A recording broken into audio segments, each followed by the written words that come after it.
Thank y'all for tuning in.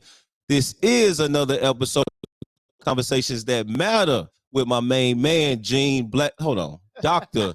Gene Blackman, and my brother Dominique Davis, Corey McCann, Dante Donnell, and Travis Gilmore. What's up, y'all? What's up, y'all? About to get started here. Gene, how you doing tonight? Man, everything is everything. Good to hear. So who we have with us? Miss Ashley Long and Miss April Parker. What's up? How y'all ladies doing tonight? Mike's. Hey y'all. Hey. So, Miss April Long, tell us what brings you here tonight, your name, and just introduce yourself for the people that might not know who you are. I'm Ashley Long, and I'm here tonight to speak on the Dudley incident, the shooting that happened at Dudley High School during the Smith and Dudley football game. Mm-hmm. We appreciate you being Definitely. here. Come on, give it a clap for that, man. Give it a clap. Yeah.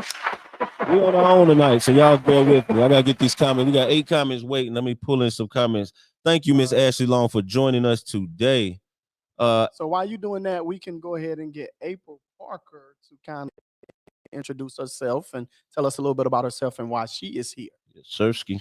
Hey y'all, April Parker. I'm a local community organizer. So I've been working in Green.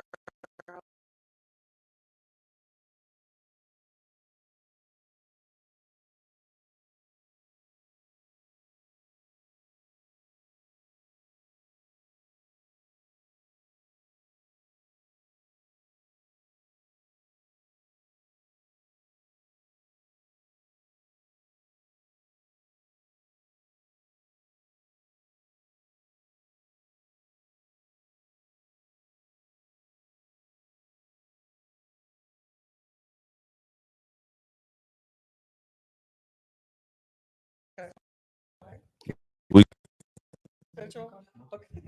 Can you hear us now? Can you hear Yo. us? Oh, Yeah, we good. We good money. All right, y'all. We got to get this stuff situated, the technical difficulties out the way.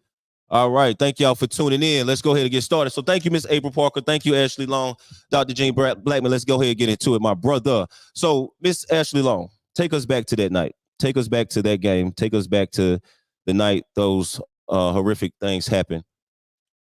Go ahead and start from whatever point you want to start from, and then we'll go from there. My daughter attends Benel Smith High School, and I didn't go to the game that night, but she did, her and her friends. And we have this code that you call your parents right before the fourth quarter is over. So she had texted me and let me know that the game was about to be over. So I headed on over to Dudley.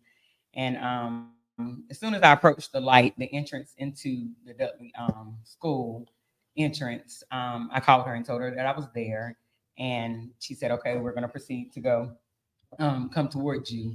And so as soon as I pulled up right there in front of Lincoln Middle School, it was people leaving, it was traffic, standstill traffic. And then all of a sudden, gunshots rung out.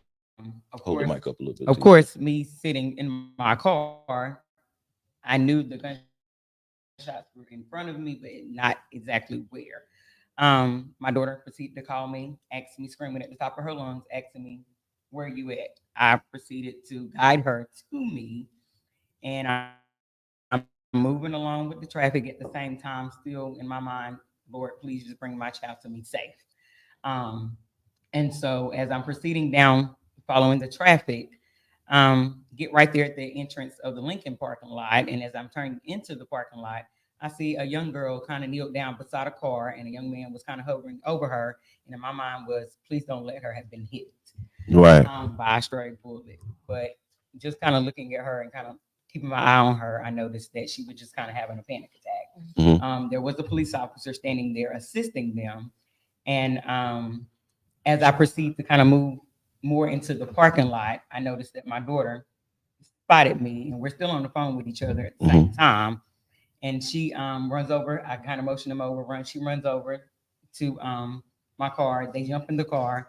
Well, as I'm proceeding to move even more into the parking lot to kind of turn around, that's when I look over and I see a man an older man lying on his back, and I see a cop performing CPR Mm. on him. I instantly drove into the parking lot, parked my car, and I jumped out.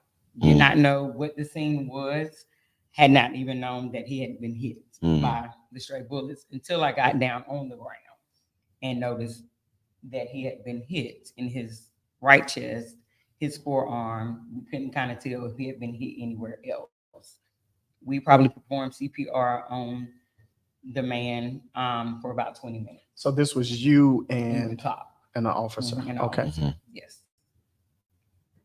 Um, as we're performing, we're kind of, taking turns. As you know, 30 compressions to one breath with one person, 30 compressions to two for breaths. So that was a lot of energy for 20 straight minutes, nonstop. Yeah. Kind of checked this post, was talking to him, did not know this man's name or anything, but at that time we were losing him. Mm. So just trying to register in my head, I don't know what a shooter is, if it's more than one shooter. I got my child, but at the same time, this shooter is still out here on the loose, and then I'm trying to save someone's life all at the same time. That's a lot. Yeah. Mhm. And so, like I said, we were performing the CPR. Ambulance ended up getting there. I checked this post. We didn't have one. So at that time, we kind of backed off. The paramedics took over. And I was standing there talking to the cop for a little bit, and then I just kind of went on because they needed to secure that area just to get him. And then, of course, that's when I ended up finding out 2 days later, which was that Sunday, when they identified who he was and that he had actually passed on.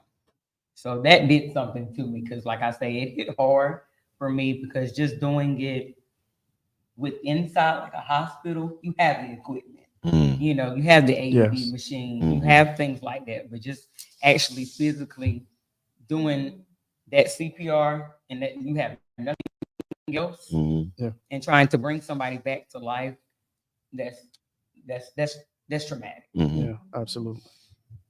Well, first of all, we thank you, Yes. for definitely for Yes, kicking in the yes. gear once that situation happened. You was prepared and you was ready, but you didn't panic to the point of where you couldn't help others. You know what I'm saying? You did your best and we commend you on that. So thank you, thank you, thank you. So looking back at it after the 2 days, you said 2 days went by. Sunday, you heard, you look back at it, you heard the stories, it's different stories going out, but you actually heard the news, the man's name, and he actually passed. Looking back at that night, I know it's nothing that you probably couldn't change. But what still sticks with you that night as far as things that that you might have seen that could have went differently? Not saying that it was in your hands, but what's things that you look back on and saying, dang, if only this or if only that? Because the whole point of this episode tonight is trying to bring more safety and us to do our part in our community. So what's some things that you've seen that night that contributed to the incident or that we could have stayed away from with that incident itself? Just just me pulling into the Dudley entrance. Mhm. There wasn't a lot of officers Mm. on Mhm. on standby. Mhm. Like I don't know exactly how many officers were out there, and I know we have a shortage of officers right now. Right. But just because we know this is a big rivalry, Mhm. and it's every year, it's Mhm. nothing new. We know things happen Mhm. at the Smith and Right, Dudley right. games. Just attending Smith, the years that I was there, and just going, and after something's always going down at this rivalry game. Mhm. Mhm. So to know that, and the city knows that you have to have more safety, and you have to Mhm. have your officers on standby, guards, off duty officers on standby. And I felt like it wasn't a lot. And then just after the aftermath and just hearing how um there was nobody, it wasn't a lot of officers in the Mhm. parking lot. Right. And so you have people standing in the parking lot that's not at the game. Mhm. And you can prevent that from happening by either, if you're not going to be in the game, you cannot hang in this parking lot. Right, right, Things right. like that. And I didn't see that. And you just have that in any games, you just have people hanging in the park, Mhm. and that's how things happen. Mhm. And so I felt like that was one big One to- major issue Gotcha. that could have changed. Yes. So condolences to the family of the person we lost, and to everybody that was involved. Our prayers goes out to y'all because I'm sure some people are still traumatized. We definitely want to put out a disclaimer that we don't look at Dudley in no way. We don't look at Smith in no way. Nobody connected to both schools had anything to do with the situation. So we want to make that clear. We still love Dudley. We still love Smith. Those are two great high schools in our city, legendary schools in our city. So big up to Smith and Dudley High School. Yeah, Let's clap it up for them too. Yeah, absolutely. And I also want to say, I'm proud of the kids and the parents because, from my understanding, there were no incidents at the game. Right. This was something that happened outside of the actual game. So I do want to big up the parents and the kids for keeping everything smooth on that night. Most definitely. So let's take it to Miss April Parker. Yeah. Dope. So before we get into the incident at Dudley, introduce yourself because some people couldn't hear you because we was having technical difficulties in the beginning. I almost forgot who I was when Yeah. it was 4, 3, 2, And be 1. quick to So- kill somebody. Yeah. Right. Now I remember who I am, y'all. So So go April ahead and do your Parker, thing. local community organizer. I'm also the founding director of Dads Organizing for Public Yes. Education, which is Dope Dads. Dope dads. And so I think I also want to lift up the folks who have been doing this work for a very long time with the Stop the Violence movement, which I have been just a supporter and of. So I don't want to lead myself as expert. But I do think what happened for me to be brought into the conversation was that Dads Organizing for Public Education really addresses some structural issues and inequities around and wanted to get centralized dads in some of that work. And one of the things that we heard with the Board of Education, there was that led us here, and there's an intersection, and we can talk about that, where we developed the Bringing the Village campaign, which was just increased volunteerism and parent, particularly dad support at 3 historically Black institutions, Dudley, Smith, Andrews. And hoping, because it's been tried and true, that more dads in the space means less, suspensions, which means less school interruptions. And, I have my, understanding of why these things occur. And we can talk a little bit about that. I'm just trying to say, like, what brings me into this space. What up, Franca? Most definitely. Franca, what's going on? We'll definitely get into that. Yeah, so I'm just saying, as far as like what brings me here. So, but I do want to lift up that there's people who have been doing this work. So this is why. Most definitely. And you're big on presence. You big on father's presence in the schools, in the community. And I know in the meeting we had recently, you were bigging up on that. Like, let's go police the games ourselves as men, getting more fathers out there. Let's go out there and make our presence known. Well, So talk a little bit about that. I'm not big on it. I just know that Black men are big on their families. Right, most definitely, most definitely. I've been building with organizers like Gene and other folks, CJ in the back, and what I recognize is, the CDC says it, Oprah, Black men, whether they're in the house or outside of the house, they're authoritative and saying like, y'all been, I was like, oh, all my homies got car seats. You know what I'm saying? Right, so right. that kind of that active distortion, fathers. that characterization of Black men, I couldn't stomach. And so yeah, that it's just falsehood. So I don't live in mistruths. So, Right. Yeah, so but the brothers needed a little help with it Most came to definitely. structure and organization, and that's why I'm here as far as the Most definitely. organization. And we definitely appreciate you. So what are some things that you feel like is missing in our community? Let's go outside of Delhi, the Delhi incident a little bit. What are some things that you see that is missing in our community when it comes to violence, as far as us as a community? Because we all talk about it. We have the meetings, we have the balloon releases, we all come together. But what are you seeing coming from April Parker that you see that's missing? Yeah, for sure. I'll think of it. And take your time. Ain't no rush. Oh, well, cool. Yeah, because I need a breath. But it is about, first of all, I want to say my understanding and my observation of this is different, but I think that it was echoed in some of the aftermath of it, that this was an incident that happened on the sacred ground of Dudley, that this was not a Dudley incident. Most definitely. There's some collective understanding about that. So Right. Dudley is a safe place. Safe for our place. kids to be. Yes. in some of the reporting that it was community expressed that the event was wonderful. It was a great evening. They wanted folks to know that the community to know that that's exactly what happened. And Dudley is a huge source of pride for Black Greensboro. I want to say that. But my understanding is a little differently. I do think that this could have happened at a corner store. Oh, most definitely. Yeah. Yeah. Happening at any random parking lot. Right. And so I want to echo on November of last year, so exactly 1 year ago, there's some intersections of like increased out school suspensions and then some of the violence that was happening in our community. Chairwoman Dina Hayes Green on the Board of Education said, very clearly a year ago that harm is most likely to happen when there's conditions that create it. And so I don't take a position. Yes, there's some choices that we can make, but I do think that these that gun violence is a racial justice issue. You know what I'm saying? I do think that there's things that create these conditions in which folks, and they're not just affecting Black people. If we really want to keep it high, you know what I'm saying? I think that that's also another thing that people project on in their anti-Black ways of being. I think white men who experience the same type of structural, oppression when it comes to poverty, you know what I'm saying, joblessness, chronic unemployment, those white men are more likely to be violent than Black men. More likely. Talk about it. But when you think about who is usually chronically unemployed and underemployed, it's Black men. So those are really like a systemic issue. So when I think about what's missing in our community, I would say what has been robbed from us.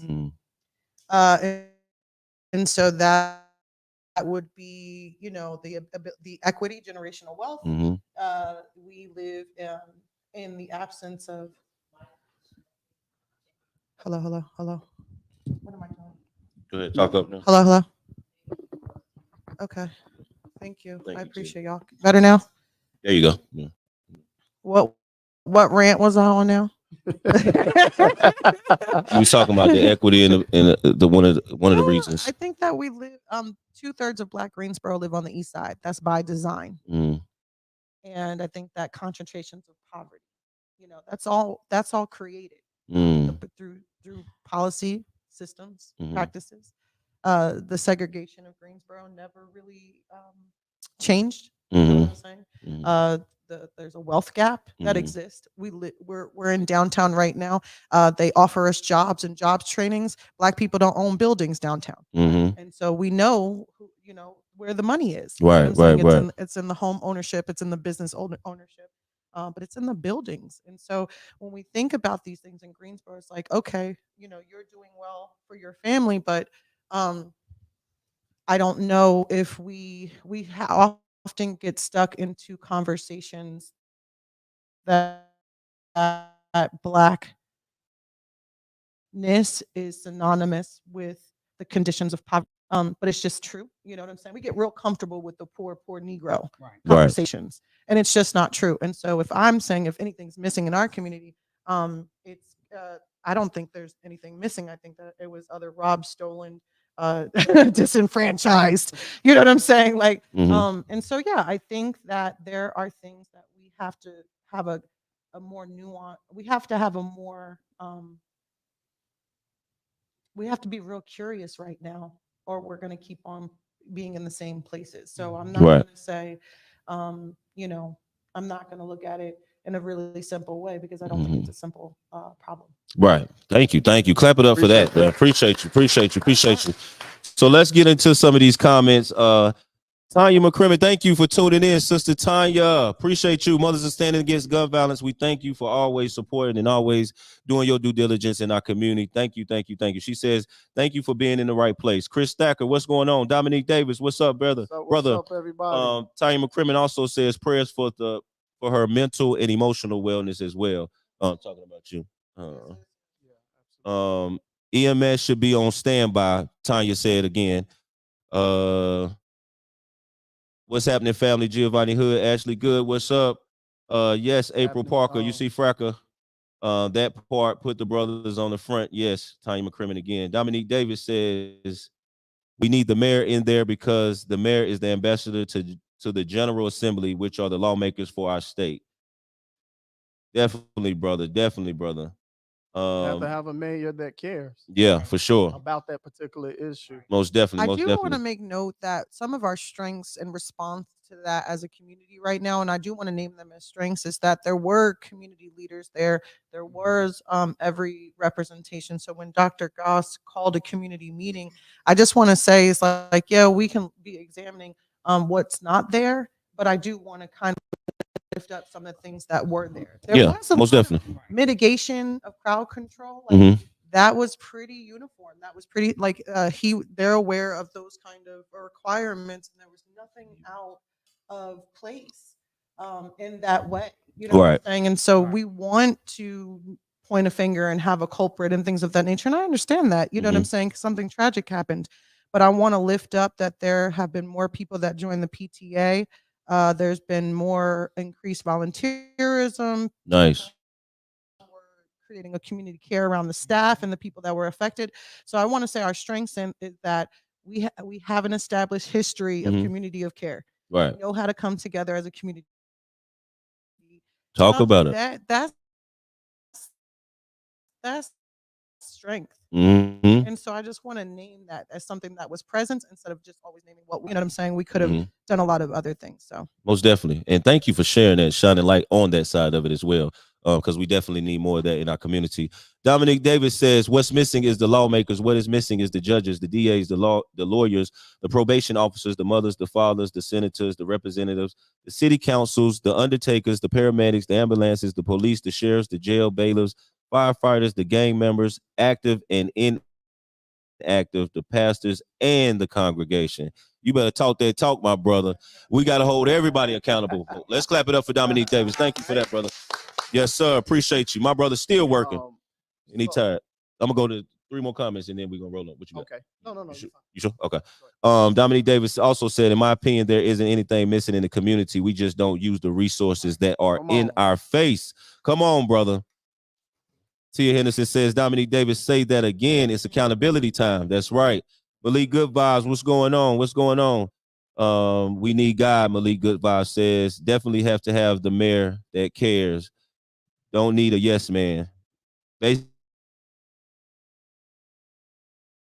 everyone always supporting us as well. Go ahead, Dr. Gene Blackman. So I just wanted to say thank you. Ashley Long, for being here. We truly appreciate you sharing your story. We are here with you. If you need us for anything, you can reach out to us, but we're here to support you. We're also, matter of fact, if you all know any therapists that you believe will be good, can you please put their information in the chat? Yes. Their name, their links, if you have their links. But we definitely want to make sure that you're yes, we appreciate you. Appreciate you. And I do want to mention, I got to the older man that did pass away. His name was Matthew Wayne Grant, and he was a minister at New Light Baptist Church. Wow. Which is across the street from the school. I was invited by one of his cousins, Tracy Moore, who is a therapist for Journey's counseling service. And so I was looking for her when I seen the news article on the Panthers clause. And then she was also looking for me, and just so happened one of her co-workers who was a therapist attends my church. And that's how we were able to be connected. And she did invite me to the funeral. And I got to meet his family, and they are very loving, kind people. I felt like I gained a whole new family. And like I said, she is a therapist at that. So I want to put that out there and give her a shout out. She's a very sweet lady. Say her name again. Tracy Moore. Tracy Moore. Shout out to Tracy Moore. Thank you. That's right, Unc. Clap it up. That's right, Unc. But I do want to point out, I learned a lot about Mr. Grant, just sitting there and listening to a lot of people in the church speaking about him during the service. And this man did a lot for the community, even for Dudley. he would minister, to the youth. Definitely the football. He did a lot for the Football Association. He did a lot for Salvation Army. He did a lot for urban ministry and things like that a lot of people don't know, and I didn't even know. So I do want to point that out about him, and just about New Light Baptist Church, doing a lot for the community as well. But I just definitely wanted to point that out, that this man was known. Oh yeah, most definitely. And thank you for doing that. Thank you so much. Yeah, thank you for still. Yeah, that's what we got our platform for. So we gonna make sure we let the people know, because I appreciate, because that's stuff I didn't know. You know what I'm saying? So did anybody know why he was?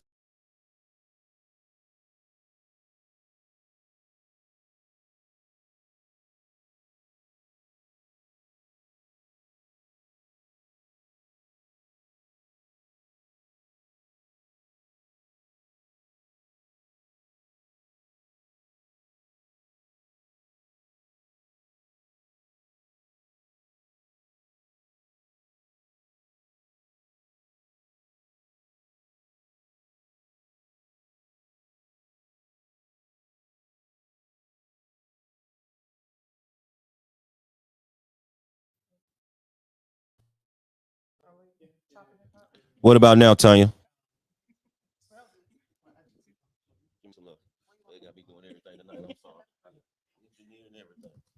You good, April? You sure? Thank you, April.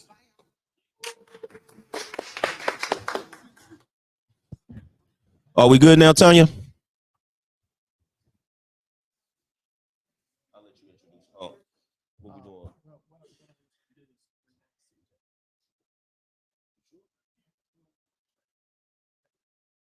Oh, gotcha. All right. Moving right along. Let's bring in the next two guests from our community. We got the one and only. Sorry, my tongue twisted. We got the one and only Corey McCann and CJ Brinson.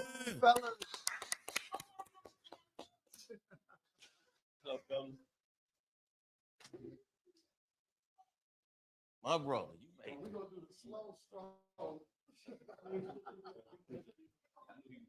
it. Yeah. Then y'all.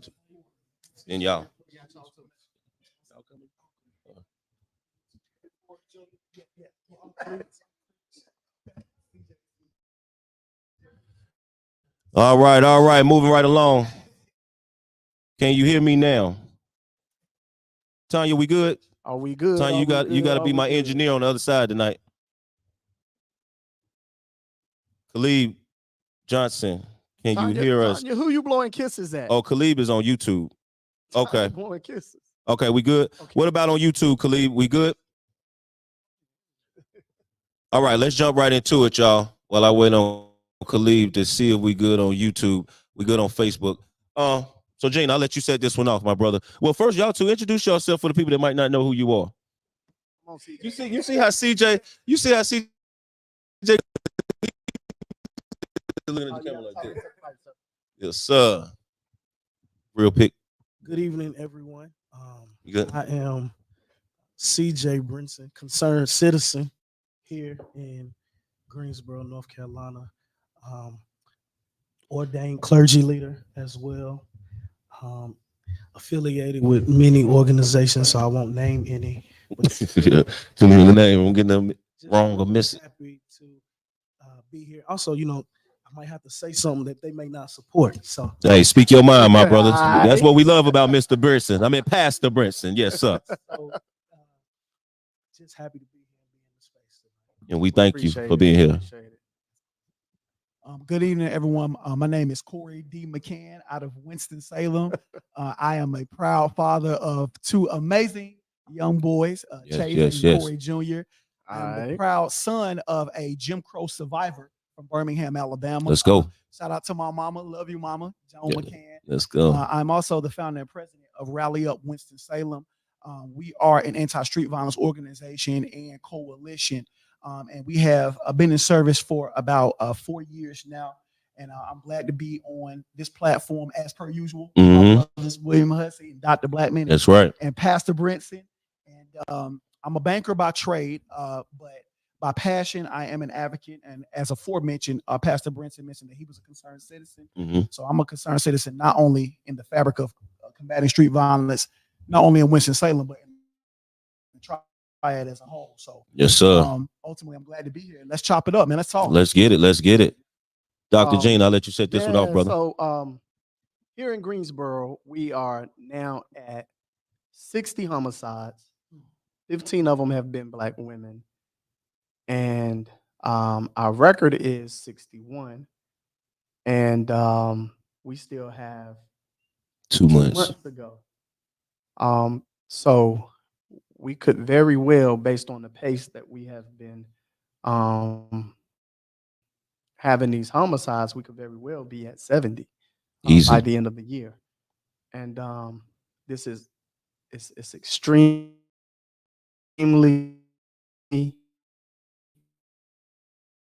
disheartening, and I feel like this is the time to address some of these issues. So I would like to hear from you, CJ. I would like to hear, why do you believe some of these things are happening? And Corey, I would like to hear from you, and I would like for you to explain what you believe are some things that we can do as a community to address it. I'll go ahead and start. The first thing that I want to encourage amongst the community is that we have to learn how to get along amongst one another.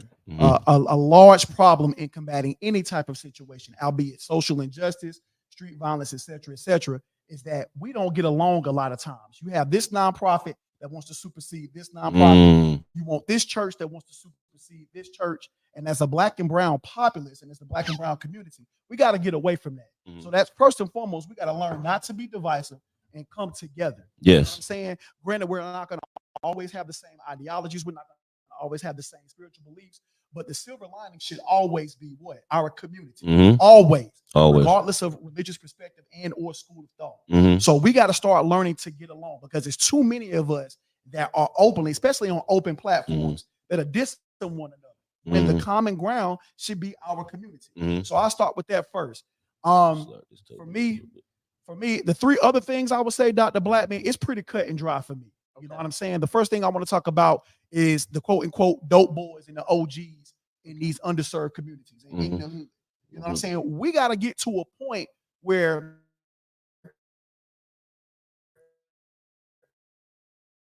either we're going to be willing to build a report so that we unlock some women too. You got some women queen pins that's out there too. You know what I'm saying? That's out there on the block. Or we got to be willing, like you always say, Dr. Blackman, exercise some group economics. And unless we are willing to put our funds together and maybe build some residencies within our said neighborhoods where we can have, boarding schools, room and board for these young at-risk youth, then the problem is going to remain. So every day, and I'll say this on this platform, my youngest son, he actually resides in a said neighborhood like that in Winston-Salem. So when I go to pick him up every day for school, he's in pre-K. When I go to pick him up, I get to see these young men who I've either went to school with in high school, or through this advocacy, I've had an opportunity to build a rapport with them through that channel. Right? So I'm either talking to them or I'm talking to the young man. So when I go pick up my youngest son, it's one of the young men who I choose to remain nameless out of respect for him and his family. When I see him every day, I'm always asking him. I call him by his name. Hey man, you going to school? Yeah, Mr. Corey. He'll keep his head down like that. I'm like, okay, every day. You going to school? Where you going? I'm checking on him every single day. And then following through with that, in the afternoons when I drop my son off, when I see those guys on the block, I'm always dapping them up. I'm always coming in the spirit of love. I don't come in the spirit of being judgmental. You know what I'm saying? I dap them up because, as aforementioned, I built a rapport because we either went to school together or through this advocacy. You know what I'm saying? Now, my agenda, because this is a separate one altogether, whatever they're doing what they're doing, which is a separate subject altogether. Right. Since we are talking about the subject of combating street violence, we always keep it at that. And my experience has been, when you talk to them in a humble way, but at the same time you have intentionality, they respect that. For some reason, we have this narrative as a Black and brown populace that we're going to be martyred for the cause of combating street violence. And that has not been my experience. You know, Will, you and I, we walked the neighborhood to Peep My Circle. Yeah. And when we walked the neighborhood, everybody received us, whether it was a dope boy, OG, didn't matter. old head, it didn't matter. Everybody received us with love. Right. So this whole narrative that we're gonna somehow be, martyred for the cause of combating street violence, I just think it's a false one. You know what I'm saying? So let me ask you a question. I want to share a story without giving too much information. But then I want to see what your response would be. So I was talking to a young man who was a Crip. A lot of respect for me, and I do have a lot of respect on both sides. Like you said, because I show love. I serve the community on both sides. So I do have a lot of respect on both sides. But I was talking to the young man, like man, like we need to calm this, this mess down, man. Like it's too much going on out here. We need to calm down. And he looked me in my eyes and he said, I lost too many. I lost too many to stop now. And in his mind, he's saying, I have to avenge those losses. Yeah. So what do you say to a young man who has that mindset? But you have his ear, you have his respect.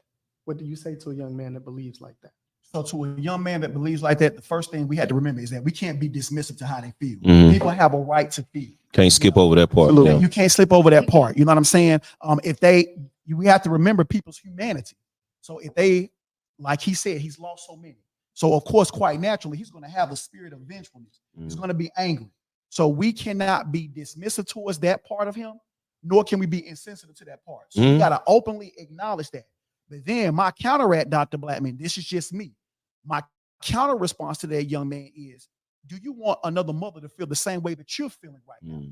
Do you want another parent or another child to feel the way that you're feeling? Because granted, you can exercise that revenge, but again, no disrespect to anyone's religious belief and or perspective. Right. But my Bible tells me that violence begets more violence. You see what I'm saying? So it's okay for you and natural to feel that way. But now I'm going to challenge you, young man, young king, to look at it from another perspective.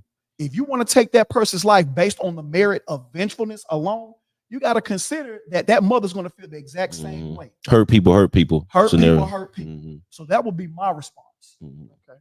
Appreciate it. And Brother CJ, back to my question. What do you feel like are some of the causes of why this stuff is happening? And what can we do to address them? So I guess I'll start maybe 6 years ago, how I even got into all of this, into the conversation rather. 6 years ago, the homicide rate at the time was there were 33 homicides, and Greensboro was losing its mind around 33 homicides. And at the time, I was young and just wet behind the ears trying to run for office. And so I ended up, because I figured I could get some votes, going to a community meeting at Prestige Barber College. Now he telling me why he came to my meeting. I go over to the meeting at the time. Also, I had a police accountability background. So we were doing, so one of my platform issues was policing, stop police brutality, da da da da da da. But all the black people in the room, they like the police because all of the violence and oppression that was going on in their communities. And so I kind of left defeated.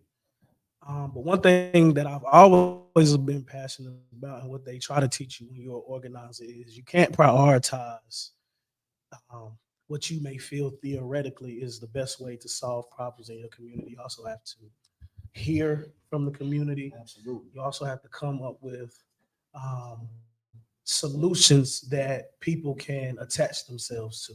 Right. So with that being said, I left there and I said, well, how can I find a solution to addressing violence that would not utilize a dependence on over policing our community. Mm. So, my dear sister April talked about the structural issues. I think you alluded to it, but we found a program at the time, Cure Violence. And what we also wanted to do is we wanted to change this culture in this city around how they talked about violence. For so long, the conversation was more policing and gang units and things like that. And they may be still doing that, but at least publicly, that's not the conversation anymore. And all of that came through our work in finding a program that talked about addressing the culture of violence. So when you think about the culture of violence, because you talked about it, you said people don't know how to get along. You live in the most violent country in the world. Every conflict is solved with violence or solved with war from this nation's inception. All right, from the American Revolution to the Civil War to all of the small conflicts, the extermination of indigenous people on this country, then giving a holiday to the man who actually exterminated all of these people. You know what I'm saying? Your culture is very violent. And then when you look at what we're dealing with, and I'm being very, very careful with my words, we look at what's happening now. Nobody tells certain countries not to retaliate when violence is enacted upon them. Our nation gives billions of dollars to these places so they can retaliate and address conflict. Billions of dollars. And this is why it's important to look at what happens internationally. You have billions of dollars being spent on war, but in your local community, there's no funding for various programs. Those are your tax dollars. So Tupac talked about it. We got money for war, but can't feed the poor. Yeah. So we have a cultural violence problem in this culture to it earlier. If that is not addressed, people will pathologize, if that's the word, Black people's trauma within our community. When, as she stated, it's not just us who are violent. It's not just us. And I thought her data that she used to show that white males tend to be more violent in various situations than Black men in certain situations. So I'm saying all that to say, culturally, what you have on a micro level, what we see happening all over the world, it plays out in our communities locally as well. From the time we are birthing children to the time that they are grown up, and especially now, in most cases, most solutions to addressing violence is with other violence or now using weapons. And handguns. So that's what we're saying. So I hear you, CJ, and I appreciate you. I hear both of you, brothers, and I appreciate y'all's input. We were having a conversation, Corey, April, and myself were having a conversation before we actually aired. And the conversation was like, we're not short of mentors. We've never really been short of mentors. We've, my uncle, David Bunny Moore, he's been doing his thing for over 30 years. I've been doing my thing for nearly 20 and some change. Salute to you, Doc. Yes. Salute to you too, Unc. And we've had a lot of mentors. We have Tia here. We have Denise. We've never really been short of mentors, but yet the issue continues to increase. And what April alluded to earlier was that, well, we've been heavy on one side, but we haven't really explored the other side. And at some point, the political power has to meet the mentors. Mentors have to meet the political power. So can you speak to that, Corey, please? Yes. So just giving as stated earlier, a black and gray or black and white example of that. our public servicemen, albeit in Guilford County and or Forsyth County as well. So I know that we do have certain dynamics of what we like to allude to as structural racism or prejudice, et cetera, et cetera. So like you said, Dr. Blackman, some of our political powers have to meet the mentor. So I would say an example of that is, and I made a mention of this in that meeting, the protocol and the chains that we have to go through for said nonprofits and or groups to come into neighborhoods. You know what I'm saying? I remember when, back in 2021, we were doing a march, we were doing a protest in Cleveland Avenue Homes, which is a ground zero neighborhood for the street violence in Winston-Salem. Man, it took us about 2 to 3 weeks just to get approved for a barren land space. Right. I'm talking about this grass is patchy, it ain't been mowed, and we had to go through the nuance and protocol just to get approved to be able to use our microphones on this barren grass that's in the hood. Why are we going through that? Because this is a right now issue. We should not have had to wait 2 to 3 weeks to legally be justified to be able to use this land. You know what I'm saying? It should not have happened, especially given the fact that this is an imminent problem right now. Right. We have situations, again, this was mentioned in that last meeting, Dr. Blackman, with housing authorities. You know what I'm saying? I'm not sure if Guilford County and Forsyth County operate under the same umbrella, but you have to, again, go through said paperwork and get approved for that paperwork for people to be able to come into the neighborhoods and talk to the kids and talk to the guys in these neighborhoods. Why do we have to go through that? We don't have to. Just like when we was walking through Piedmont Circle, we didn't aren't affected by the issues that Right. we go through. Exactly. And it goes back to your point, of what you're saying about the political powers that be have to meet the mentors. You know what I'm saying? Addressing city council with certain venues as the 2 to 6 clubs. That's becoming a real popular thing. You hate them 2 to 6s. Say it again. I said you hate them 2 to 6s. Yes, sir. Can't stand them. Can't stand them because that's where a lot of out of the 41 homicides thus far in Winston-Salem have stemmed from 2 to 6 clubs. No disrespect to the party promoters out there. I ain't trying to stop what you're doing for GO. I promise you I'm not. But statistically, this is factual. This is where a lot of these underage people and these minors end up.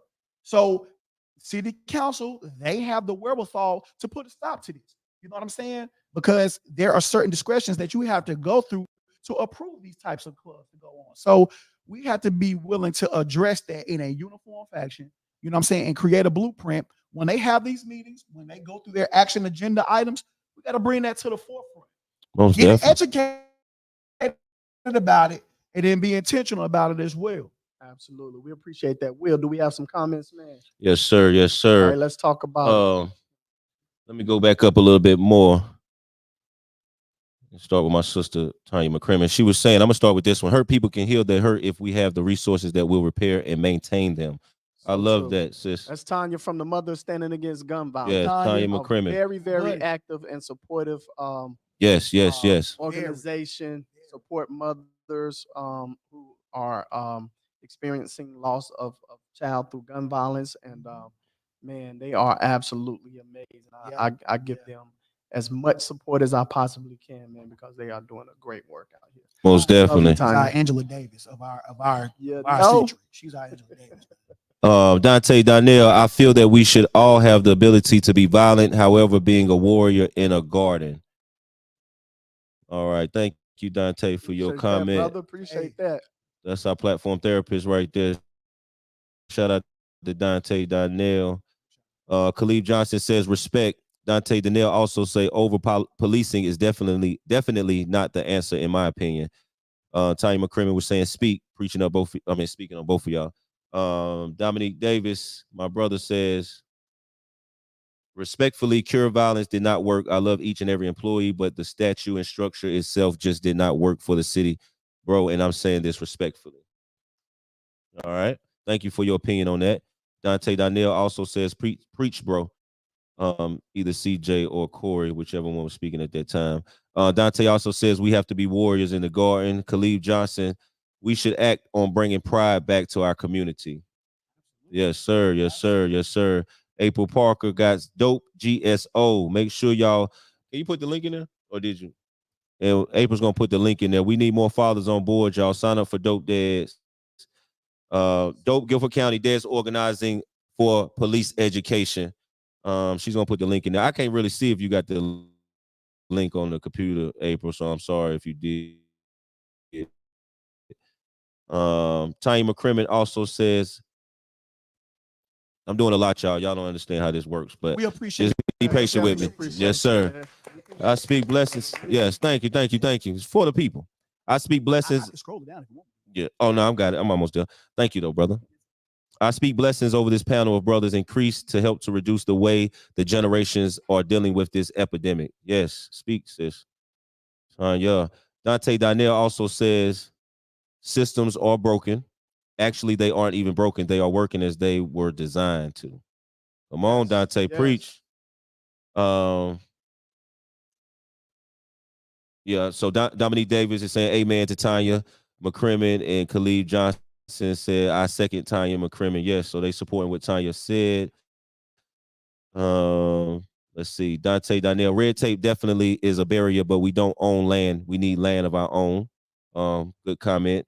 Corey is like Dolores Tucker on those 2 to 6 clubs. Dante. Dolores Tucker. You know Dolores Tucker. All right, Dominique Davis also said, take that same cure violence money, keep the same employees, and put it into the Boys and Girls Club. I would rather nurture and plant than to try and knock down a tree with. That being said, let's start with the youth 5 to 10, 11 to 15. Yes. Denise Smith, which is in the building, says, great dialogue, Corey McCann.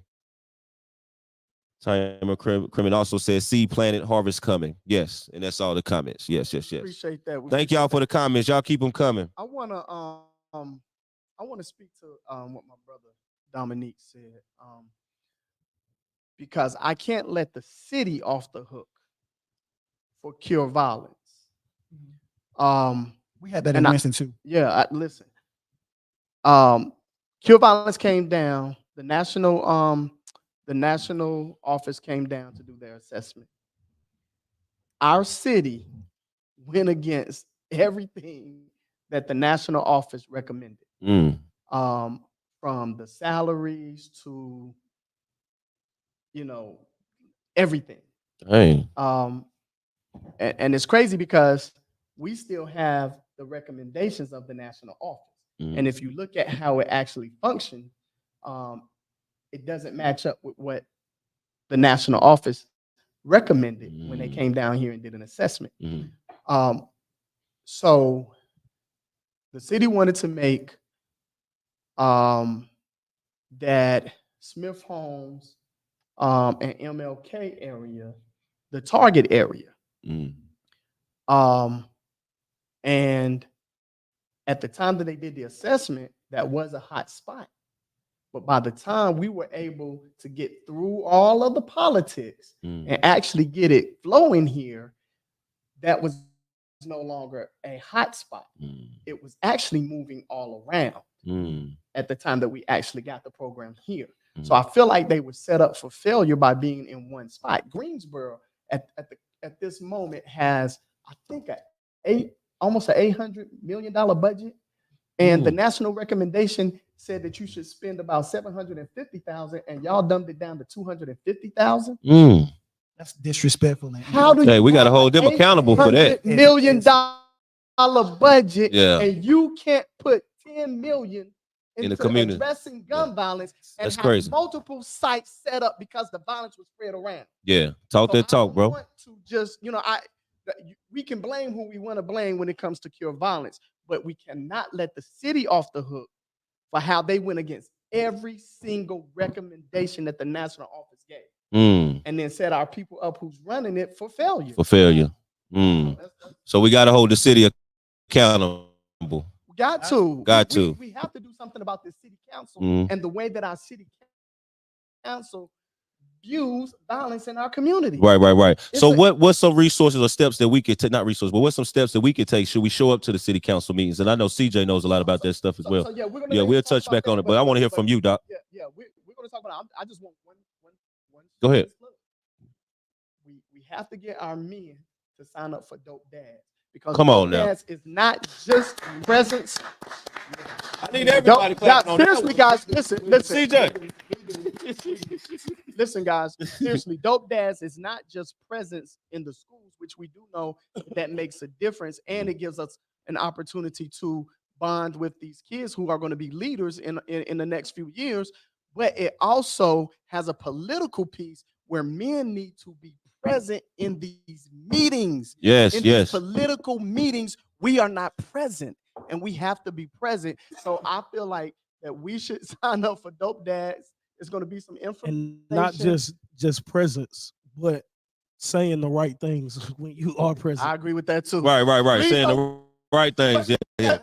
But see, that's why I love Dope though, because Dope has a training. Well, that's what I believe is gonna happen, right. Dope has a training aspect that allows us to get the right analysis, and then we can collectively give the right narrative. Right. I agree with you. CJ. I love that, brother.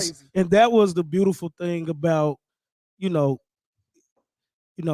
people are imperfect. So Care Violence went through its imperfect process. Beautiful thing about it is that it changed the narrative about how we was addressing violence in the whole city, still to this day. Wow. Now it's potentially being used as a political ploy, but people don't pathologize Black people in our community anymore. The conversation now is about the structural racism that goes into violence communities. The conversation is about the whole piece that we liked about it was it said that we cannot criminalize people for being violent. We have to treat violence as a public health epidemic. Come on now. So like no different from a health epidemic that when it breaks out, they have methods in which they do to treat those. And Gene is right.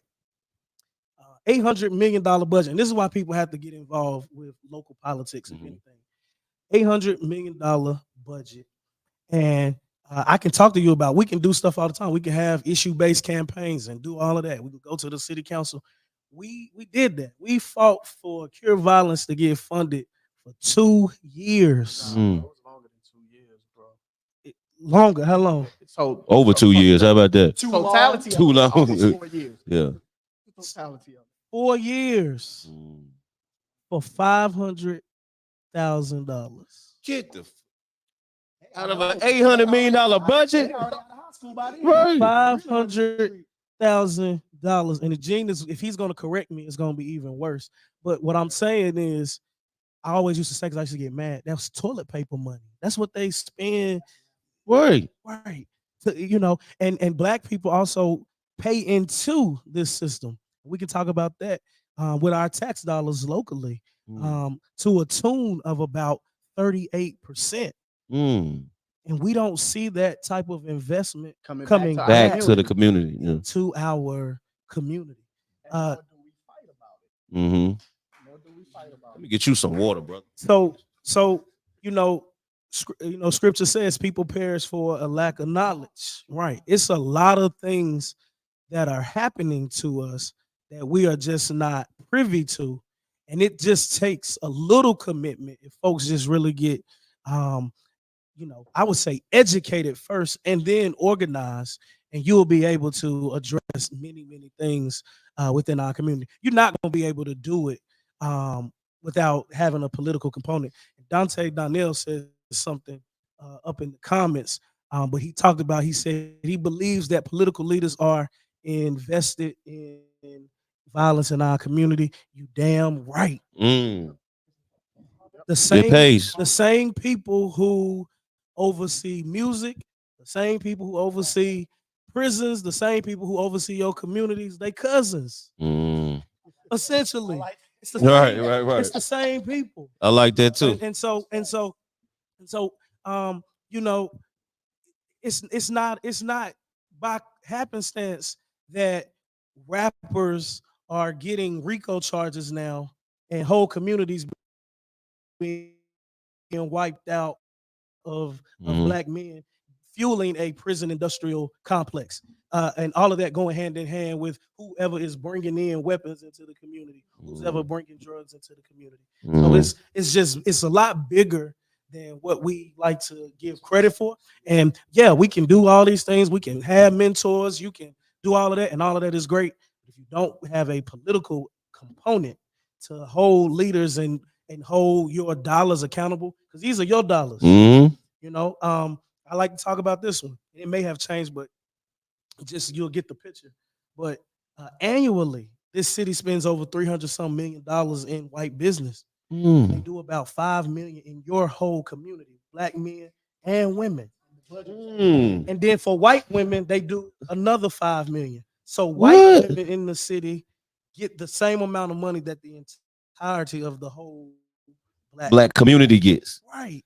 And you want to have problems in your community. And so a lot of this we need answers. A lot of this is being accountable and holding folks accountable to what it is that they're supposed to be doing for black people. Like I said earlier, $1 billion went over to other countries to fight wars with no pushback. And here we are fighting for $250,000. Took 4 years to get that. 4 years. And I want to say publicly, I have never seen a dime for any of that work. It was never even about that. You know what I'm saying? Because sometimes that's in the narrative. It was never about it. Never seen it. But that's the struggle we went through just to get this city to acknowledge that policing is not the way to address violence. It is the response to.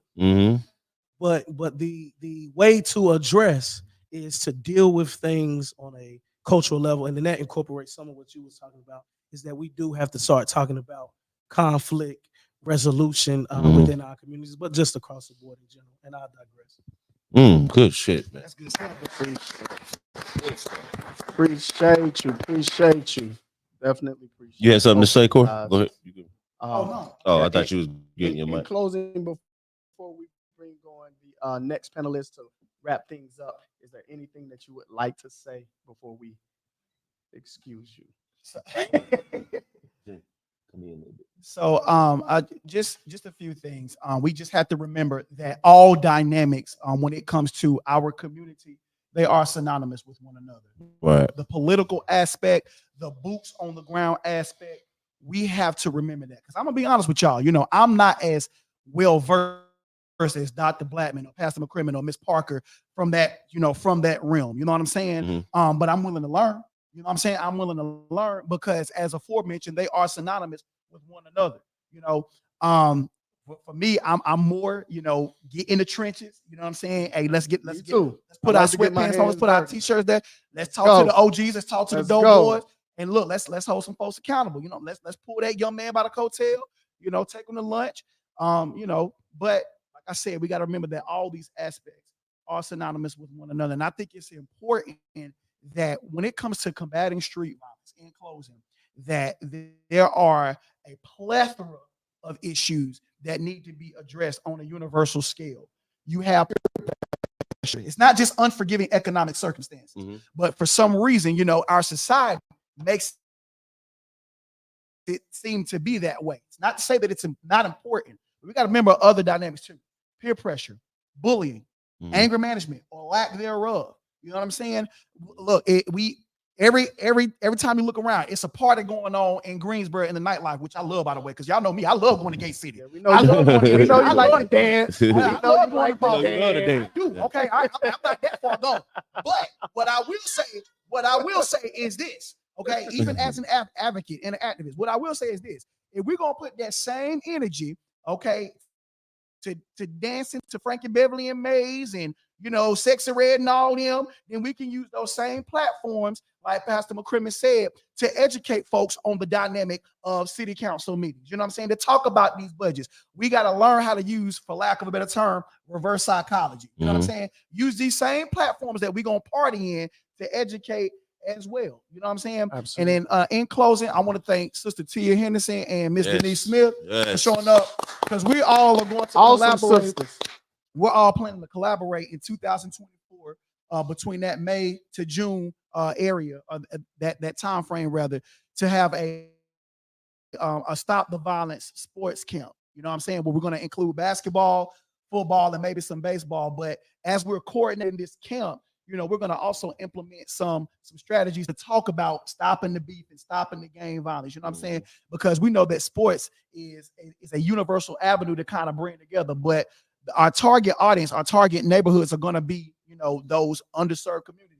So we can get these young men together, and we got only going to work them out, but we're going to have a chance to talk to them too about conflict resolution and try to utilize some methods, man, to combat this street violence. So, and establishing safe cultures will Yes. also be a part of that if you will have thank you us. so much. And we want to make sure that we give parents tools as well. Absolutely.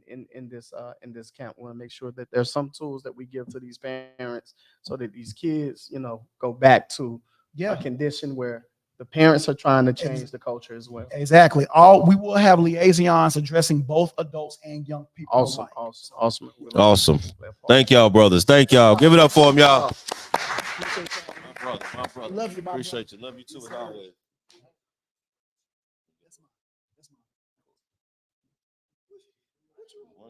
Right. Thanks.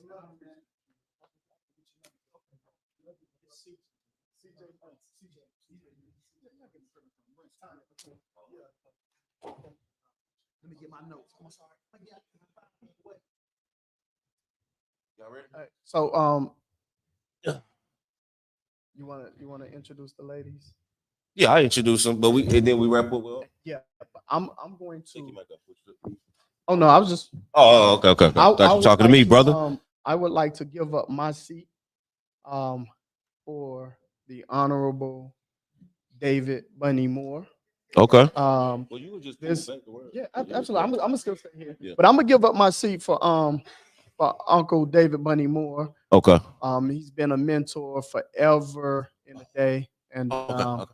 I appreciate the work that he's done. And Yes. I love to hear from you, Uncle Bunny, in terms of how things have changed. Like when you were mentoring, you all were breaking up fights and trying to keep guys from fighting. Now we're talking about gun violence. Mhm. And so I would love for you to talk about, that difference and how you Most see things definitely. differently as well. So I Yes, would like I'm to loving bring it, up man. Uncle Wonderful David episode. Bunny Moore. That's right. Let's go, brother. Oh, what's up, baby? How you? Yeah, I'm bringing him in. And you just pull up one right. I need you on camera. Corey, give me a seat. You sit right there, up. All right, so we here to introduce the ladies of the hour, Miss Tia Henderson and Denise Smith with $1 Million Thrive. What's up, family? How y'all doing?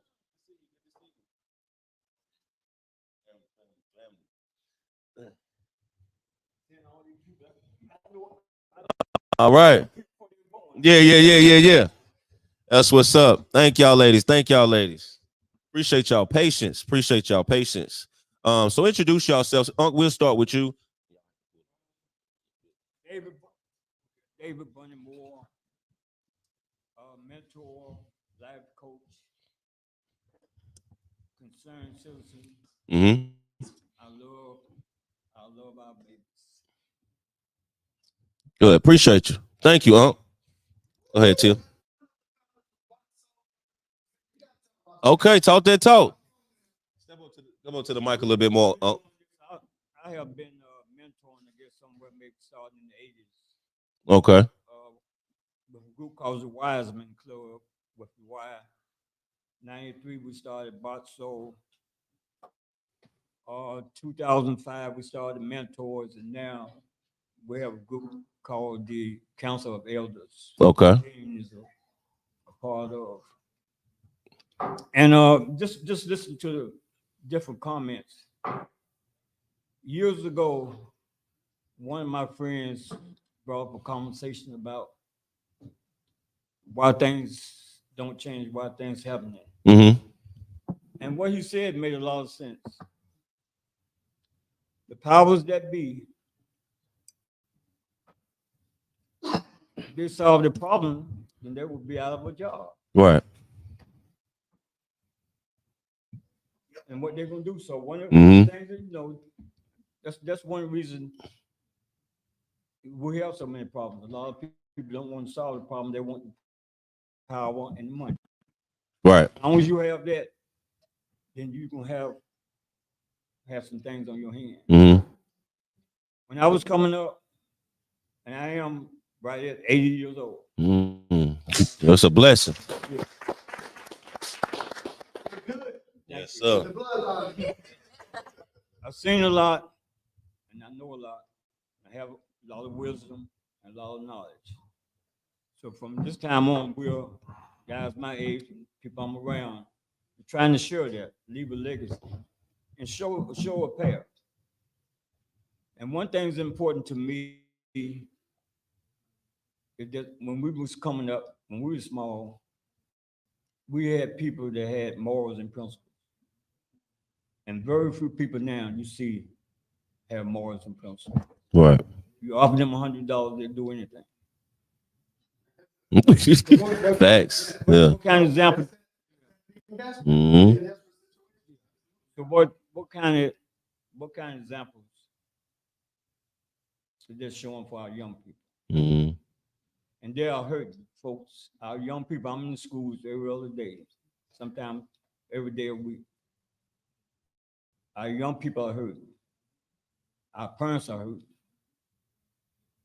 And you have people walking around talking about what kind of car they drive, what kind of clothes they wear, and where they live at. Mm-hmm. Not concerned about the populace. They're concerned about themselves. Mm-hmm. And I think about the days, when we grew up, it was all about the village, helping each other. But now it's all about me. Mm-hmm. What you gonna do for me? Mm-hmm. Mm-hmm. Are my nails right? Mm-hmm. I mean, stuff that and one thing that really bugged me that I probably shouldn't say this, but one thing that bugs me, well, that's why I'm 80 years old now, so I can say, I can say so. Yeah, for sure. You can say what you want, But you go to the grocery store.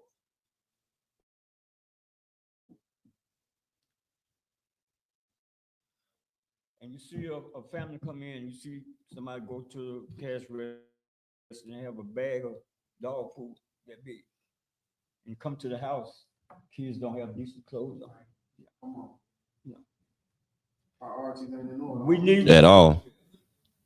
and from the time you're born, if you think about it, the world doesn't stay the same. It doesn't get better, but things just slowly comes down. Mm-hmm. And a person my age, when you've seen all of this, it makes you think about the things that are important. You can't see it when you're 25, 30, 40, 50 years old. Mm-hmm. But when you get 80 years old, you can see things. And the Lord give you that wisdom and that wisdom and knowledge that you can see what's going on. Mm-hmm. So, Uncle, I have a question. So, I noticed that you said things have progressively gotten a little worse and gone down. Do you believe that it can get better and we can bring things back up again? I don't want to answer that because people would want to hear what I have to say. Okay. Talk that talk. We do want to hear what you got to say. Come on now. We're in for some times now that like people have never seen before. Mm. And I just feel sorry for some people. The Lord said, everybody won't be saved. Mm. I didn't say that. If you believe in the Lord, He said everybody. And when I was younger, I couldn't understand it. What do you mean everybody won't be saved? Mm. But as I can see, as I walk this ground, I can see, it's only a few trying to do the right thing. Mm-hmm. There's so many people. The devil has his hand in so many people's pocket that you look around, you see things, and they know it's not right, but they're doing it anyway. Mm. So where is the morals and the principle? Mm-hmm. What about the politicians? What are the politicians doing? Mm. But just come to the school sometime. I tell people, if you're not at the schools every day, you don't see what's really going on with your children. Mm-hmm. What's really going on? How they're hurt. Right. And speaking of schools, you in Delhi, correct? We have a When I met you, you was talking about Dudley, yeah. in, at Dudley, trying to do what we can. Y'all are also at Bessemer. Mm-hmm. Bessemer, one of the other schools. The what I call the Dudley project that we eventually want to do, and just work with us when we had Boston back in the day. Mm-hmm. Start with 4th and 5th grade kids. Mm-hmm. You have to take them out on picnics or whatever, have Super Saturday. Mm-hmm. Okay, from the 5 different schools you feed Dudley. You work with the kids there till they go to the middle schools. Mm-hmm. Same group of kids, knowing each other, caring each other. Mm-hmm. So when they get 9th grade in Dudley, all that riffraff will cut out because the kids know each other. Mm-hmm. You started in 4th, 5th grade. Mm-hmm. Right. So we always started early. The students that we had then, I see, basically every day I see one of the guys talking about the things that we did, the sleepovers, Mm-hmm. the Aggie Eagle classes, whitewater rafting, things that nobody have done before and still not doing. Mm-hmm. But it was all about timing. It was the Lord's timing. And we started off with passing around the hat. No grants, no anything, just passing around the hat. Mm-hmm. But you have to have the heart for this. Mm-hmm. This is not for everybody. Gene has the heart. You have to really care Mm-hmm. about other people, not just yourself. Mm-hmm. Yes. So that's one thing. And just to go over the incident that happened 2 or 3 Saturdays, Fridays ago at Dudley. Mm-hmm. I'm gonna get a little tear out of here. Matthew Grant was one of the mentors at the school, working with us. Let everybody know who Matthew Grant was. The gentleman that got killed 2 or 3 weeks ago. That Friday night, he was at Dudley training to be a referee. One of his life dreams.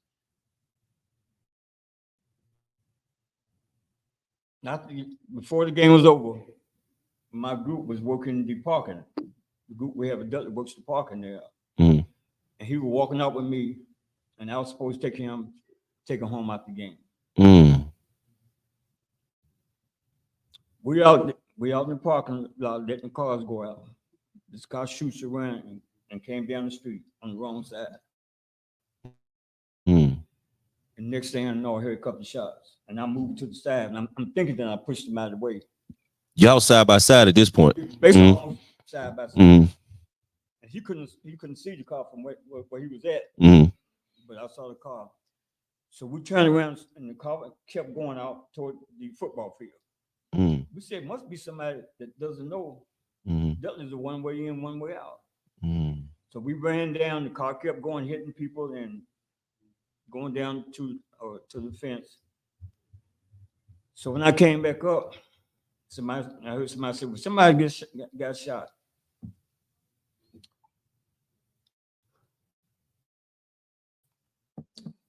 So I went around and saw a person laying on the floor, on the ground.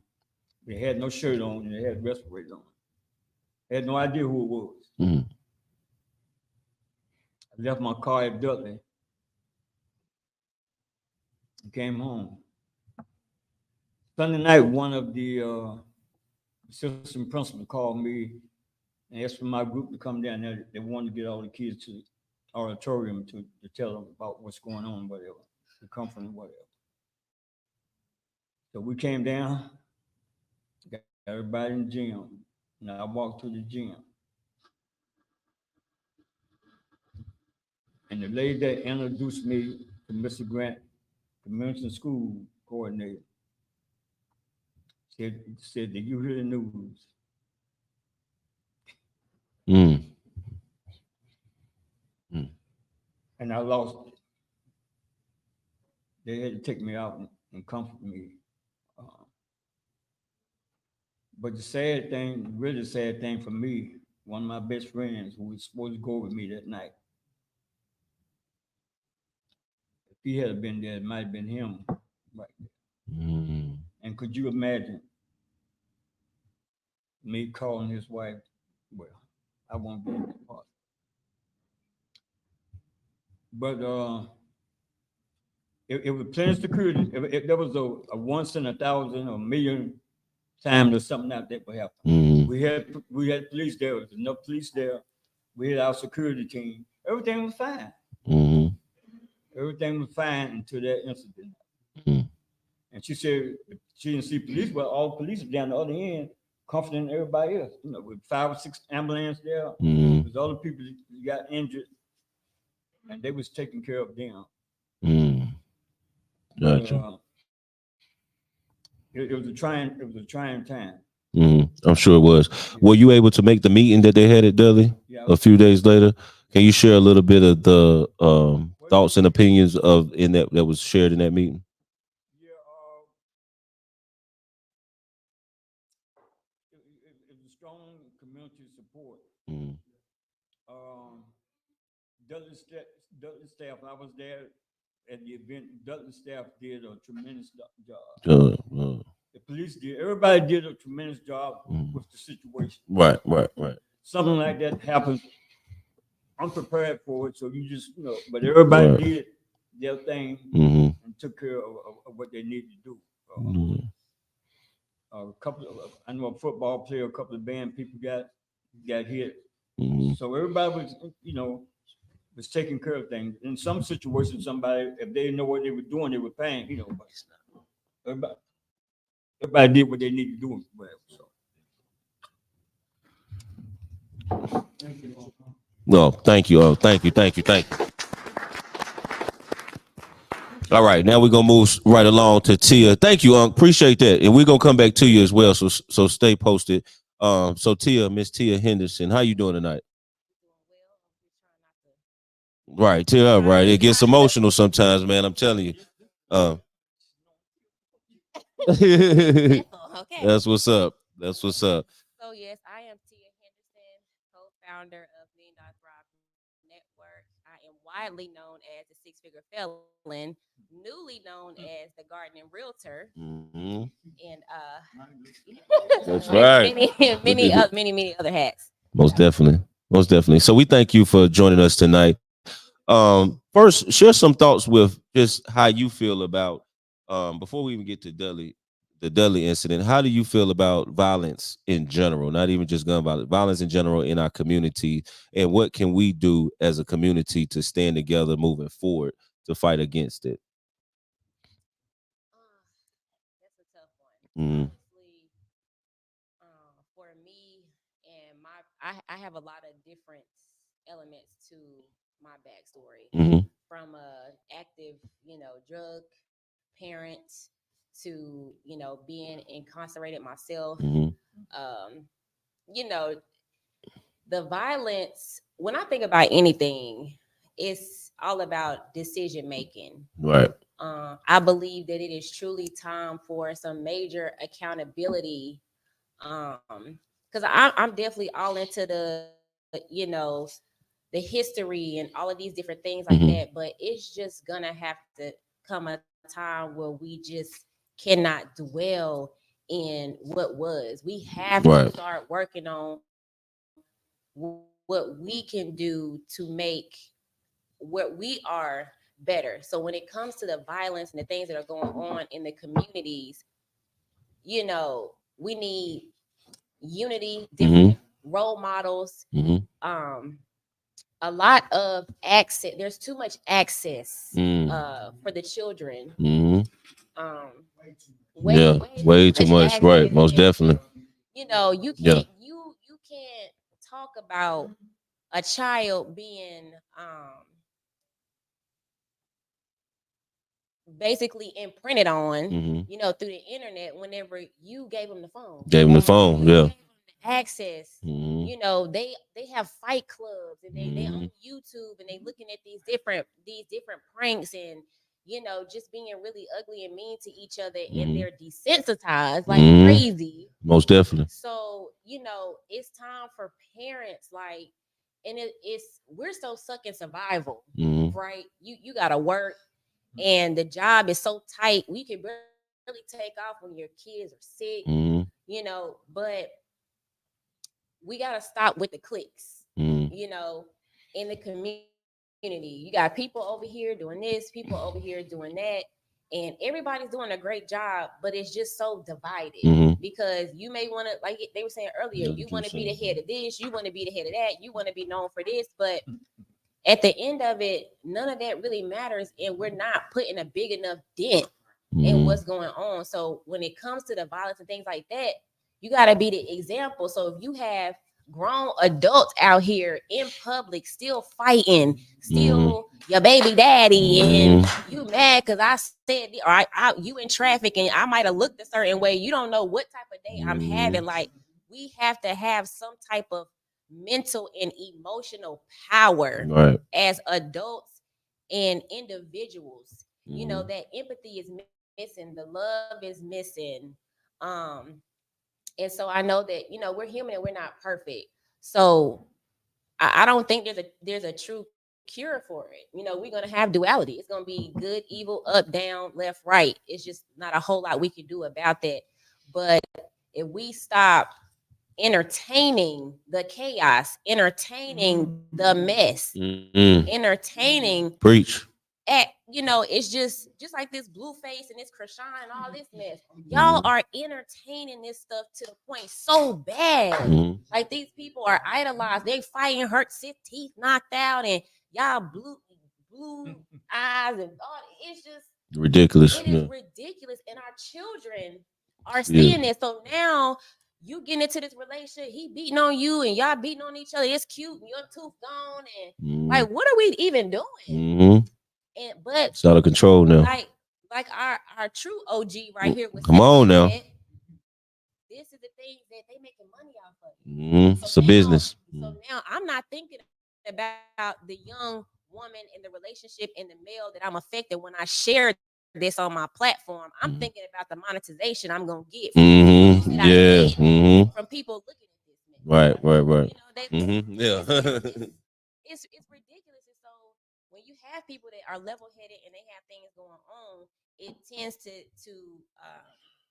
you know, not get the type of attention that it should get within the community, because again, we are a lot of times focused on the wrong things. We can fund our own stuff if we stop worrying about what Beyonce doing. Come on now. All the highs them tickets will. And people get so offended when you say stuff like that. You can't tell me what to do with my money. I work hard for mine, and I enjoy it. I deserve to go see Beyonce. But these are the same people who are complaining about what's going on in the community. These are the same people who gonna call you next week and ask you to borrow $50. The same people whose children are not being looked after. And it's just what those are the conversations. It's the household, it's the parents, it's us. It's not so much as them. We gotta stop blaming and pointing. It's not the police officers. It's not their job to raise your kids. It's not their job to watch your child. Preach. Why are they fighting so much? Why do you have to have police at a freaking football game?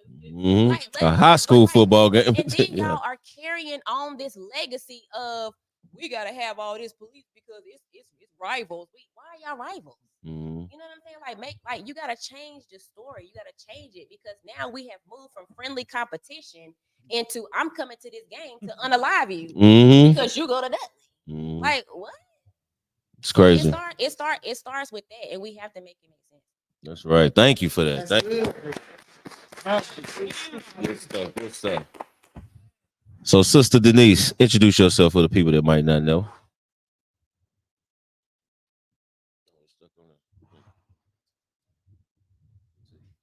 Hello, everyone.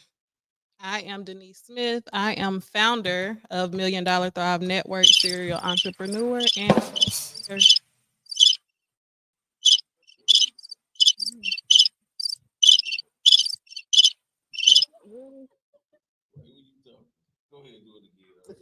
hello, everyone. My name is Denise Smith. I am the founder of $1 Million Thrive Network, serial entrepreneur, and community leader. That's right. That's right. Thank you for joining us tonight. So what's your thoughts and opinions on violence in our community? Not only gun violence, just violence in general. And then you can share your thoughts on the deadly incident as well. Well, and wherever you want to start from. Yeah. Yeah, it's a lot to unpack here. A whole lot. But as Tia was saying, You know, I kind of stand where she is. I feel like everybody has to take accountability. You talk about the kids and oh, they need a beating and they need this and they need that. And when I was growing up, we never seen that.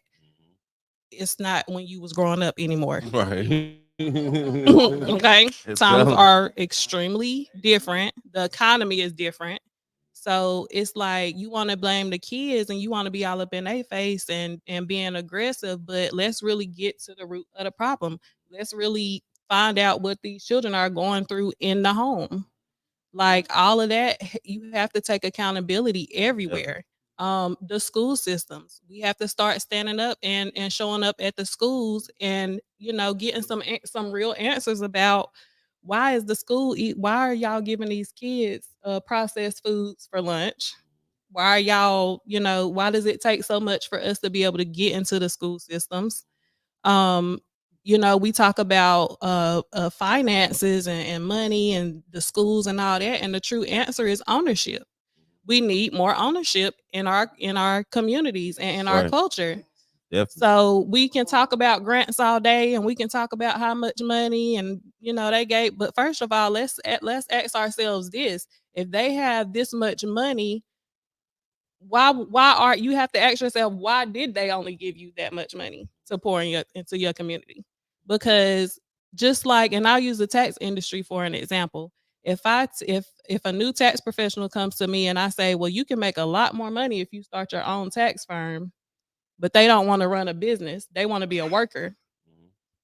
What am I doing? I can't force them to want to run a tax business. I'm gonna give Right. them what they asking for, even though I know that it's less than what they deserve. You're getting what you're initially asking for, and that's why we have to understand that it's not, they don't have to give us money. This is our community. We can make our own money. We can build our own schools.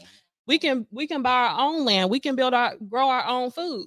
But when we stop thinking that people owe us something, and that because what happened 2,500 years ago, that it doesn't matter right now. What matters is what we're gonna do to fix it.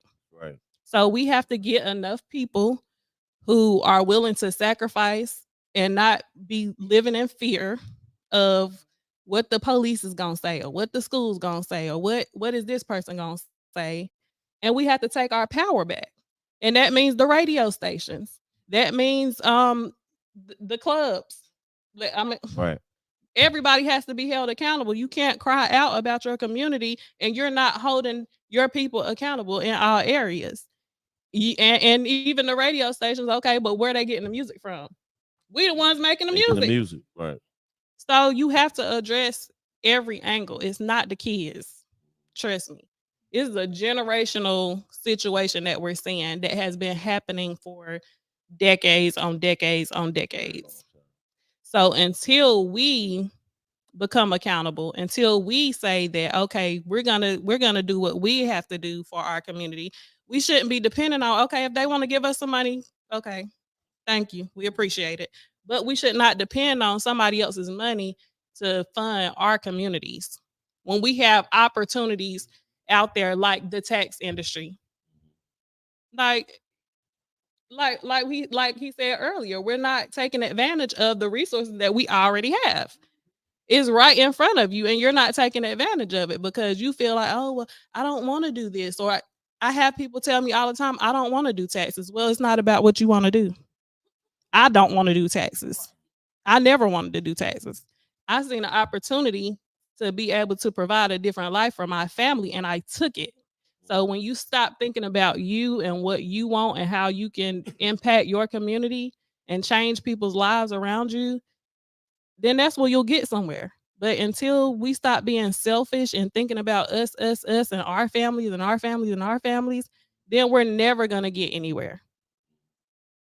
All right. Thank you for that. Thank you for that. Jane, I'll let you go with your question for the ladies first. Excuse me, you see how Uncle looking at me. Dominique said Denise Smith for mayor. Hey. For sure.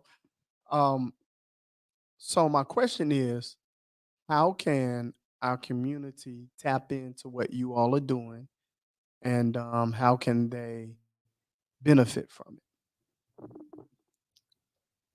Million Thrive.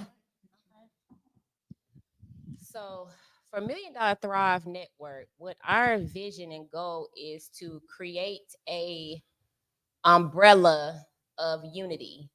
And this is black, brown, orange, green.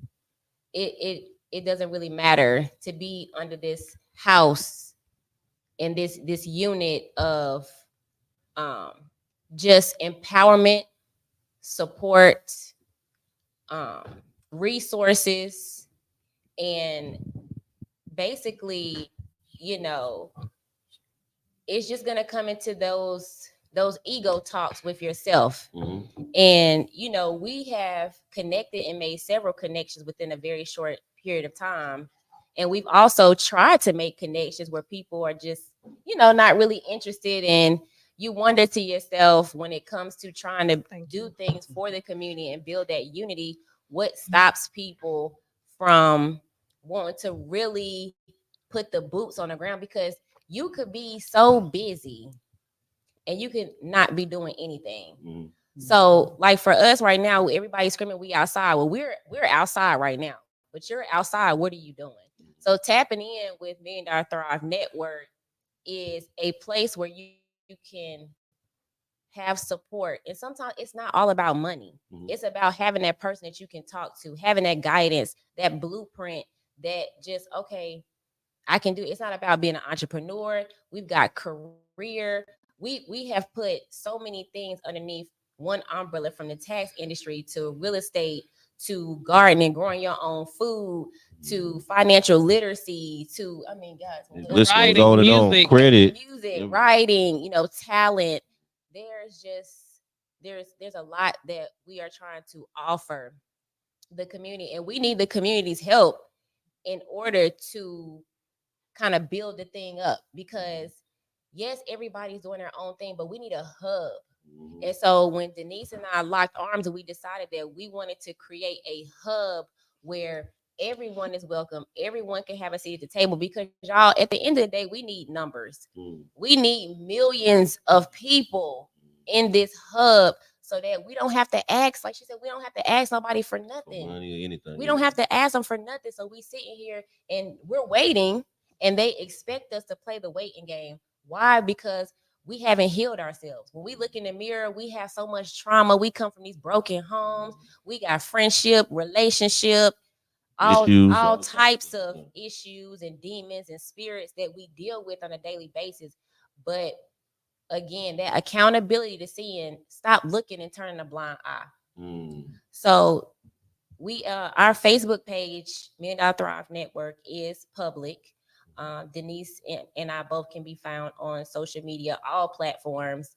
Denise Smith, you Google it. Tia Henderson, you Google it. It's coming up. Okay. Right. At this point, you Google or type in $1 Million Thrive Network, it's coming up. Dope. So we just encourage everyone to tap in, and let's make some solutions. Let's stop coming up with things to do and utilize what we're already doing and magnify it. Most definitely.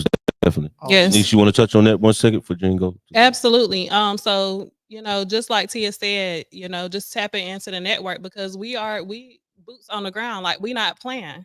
So it's gonna take more than just she and I to get this thing done. But it can happen. And I'm sitting here looking at Dominique's comment, which I'm sure y'all gonna get to, but we can do it. We can make history with what we have if we get people to really tap in and stop being about, even with me and T, it's not about us. And anybody who knows me knows that I don't even like to be seen. I don't like being in the forefront. But I'm gonna do it for these kids, because my children have to coexist with all the other children. You know what I'm saying? When I'm gone, I don't want to. I don't even like the thought of me leaving my children here with how the world is. I'm not. I can't say I'm not doing it, but that's why when y'all see me, I'm working, because I don't have time to play around. We don't Oh, have no. the time that we think we have to get this stuff done. We got to work and we got to do it fast. And we got to do it in numbers if we want to see a difference. Otherwise, we just talking. We having these community meetings and we having this and we having that and we're getting nowhere. We're wasting time. So it's really time to stop talking about it and really be about it. That's right. Y'all always talking about, oh, we outside, but let's really get outside. Definitely. Let's go. Thank you, ladies. Give it up for these two ladies, man. $1 Million Thrive, y'all. Dr. Jean Blackman. We appreciate you all being here. I think it's important for us to shift culture in our community. I think that all are doing definitely does that. Uh, I think that we're going to have to continue to shift culture and continue to push and continue to cultivate our youth because if we cultivate our youth properly, then the lady spoke on earlier. So we really have to make sure we're doing that. So I want all of us to just share what our organization name is again. And if you who are watching know of any organizations that is addressing violence, addressing any of the structural issues that we have, from housing to the food disparities, just anything that has put us in tough situations, anything that is cultivating our youth, please, please, please drop that in the chat so that we can tap in and support. So I will start. Establishing Safe Cultures is a culture shifting organization where we bring together mentors and leaders in the community to do those culture shifting things. And we just continue to add more and more people who are pouring into our youth. And we ask that you support us. You can find our Facebook page, Establishing Safe Cultures Facebook page, and our website will be launched next week. Dope, dope, dope. Awesome. What you got? David Moore Council of Elders Foundation. Uh, we're growing young boys. And who is the Council of Elders? It's a group of elders that is pouring back into our community. They can't hear you. Oh, you took no, it's a group of like I said, a group of elders that have been working with young men for years, and this is just trying to leave a legacy, trying to show the way, try to give up some wisdom and knowledge before our time is up. And just we're in short time, y'all. We're in short time, and everybody needs to do their part. Most definitely, most definitely. Forget about hip hop, love and Love and hip hop. Forget about all this stuff you see on there. I mean, what I call fancy TV. Yeah. You out here watching fancy TV, your kids up there watching it too. Then you wonder why your kids all jacked up. Right. That's all I need to say. Yeah, most definitely. Thank you. Thank We you, appreciate you. Tia, Thank you. what you Thank you, got? Tia Henderson. Co-founder of $1 Million Thrive Network, where we embody excellence, structure, unity, community, love, and empowerment. That's right. Thank you. And the big wealth. That's All right. right. most And, definitely. and one more thing. What is the realtor, gardener? You definitely know how to Listen. jack it up. Listen, but what are you all doing in terms of gardening, and how can the community tap in? So the gardening realtor, and it honestly, That's what I said, by the way. that's what you said. Okay, all right. So, You did. so to keep it short, it really stemmed from a lot of issues that I've been having with my 6-year-old from birth. I thought that I was doing everything right. I breastfed her for 2.5 years. Shout out to my breast. And it just the food. She constantly has had issues from a couple days up until recently to where I had to learn how to basically heal her myself. Got you. And so when I went into real estate, that was more so of just like a power move because my husband does heating and air. He's a contractor, HVAC, and we just thought it would be a good addition to add. And so about 2.5 years ago, when I just got fed up with the doctors, and I just and again to the parents, make sure you guys are asking questions, pay attention what your baby look like, what their eyes look like, what does a stool look like, what does a pee smell like. You need to be paying attention to your children because these foods, y'all, is getting worse. So I like jalapenos, and I noticed they started tasting different. So I just decided to start growing them myself. And that just exploded into me realizing that how different the food really did taste from what I was growing and cooking versus what I was getting in the grocery store. So at first I thought I was tripping, and I started growing more stuff and more stuff and more stuff. And I was like, it's not real. Like what we are given is so much pesticides and chemicals and different things of that space. So what my position is to try to empower homeowners to grow something, do something, because you and educate yourself. I use dandelions to heal my daughter's eczema. People they want you to spray Roundup on it to give you cancer. Right. Outside, your dog's outside, you outside, no shoes on, and this stuff is being absorbed into your skin. Like we are born consumers. And so for the gardening realtor, my position is to kind of shift the culture, and that also brings some relief in the household when it comes to, saving in certain areas, because now you're utilizing the earth. You can use all them pine needles, pick them up and put them in some vinegar and clean your house. Your house should not have bleach in it.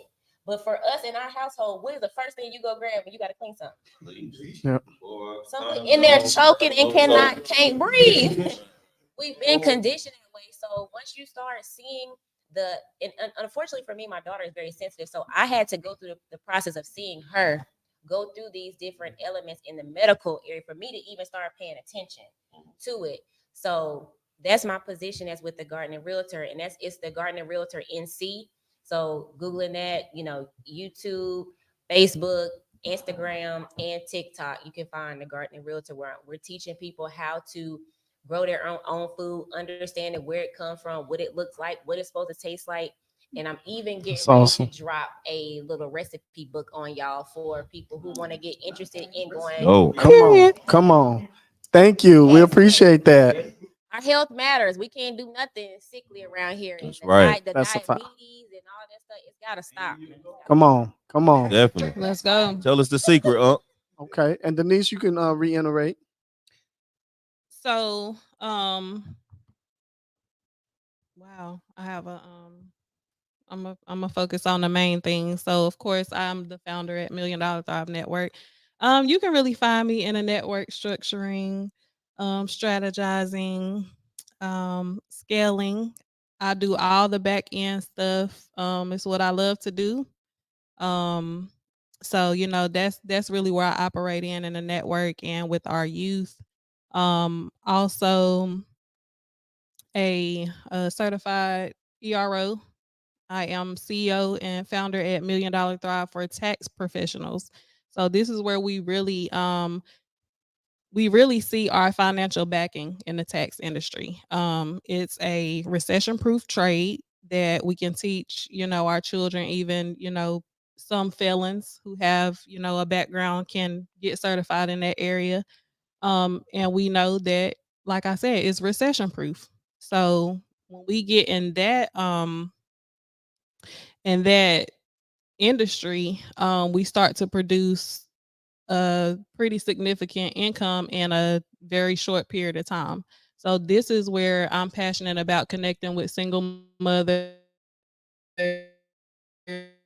or just people who want to earn additional income, to kind of get us out of this, 9 to 5. By the time you get home, you too tired to even have a conversation with your children. And then just having that financial backing to pour back into the community and to our children. So, I occupy in that space. And then I actually just kind of broke the music industry a little bit. So I'm gonna be launching my own label here shortly to help kind of redirect the trajectory of the music and what's being put on the radio stations. I know it might take time, but I'm dedicated to doing that and just trying to just bring some new music, some positive music. When we talk about these spaces where we gather, whether it be the club, I don't go because I don't club, so let me just say that. But we can still have fun and be in a positive environment, listening to positive music that's gonna um because we're soaking all that up when we're in those spaces, and we're taking that back to our communities and our homes and things of that sort. So I actually just partnered with Empire Distribution to be able to start my own label and help try to just put some new music on the radio. Right. That's what I'm Yes. talking about. Super dope. Yes. My brother Corey, what you have?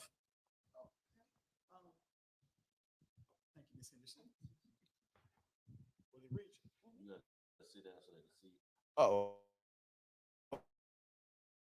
Okay. Oh, my fault.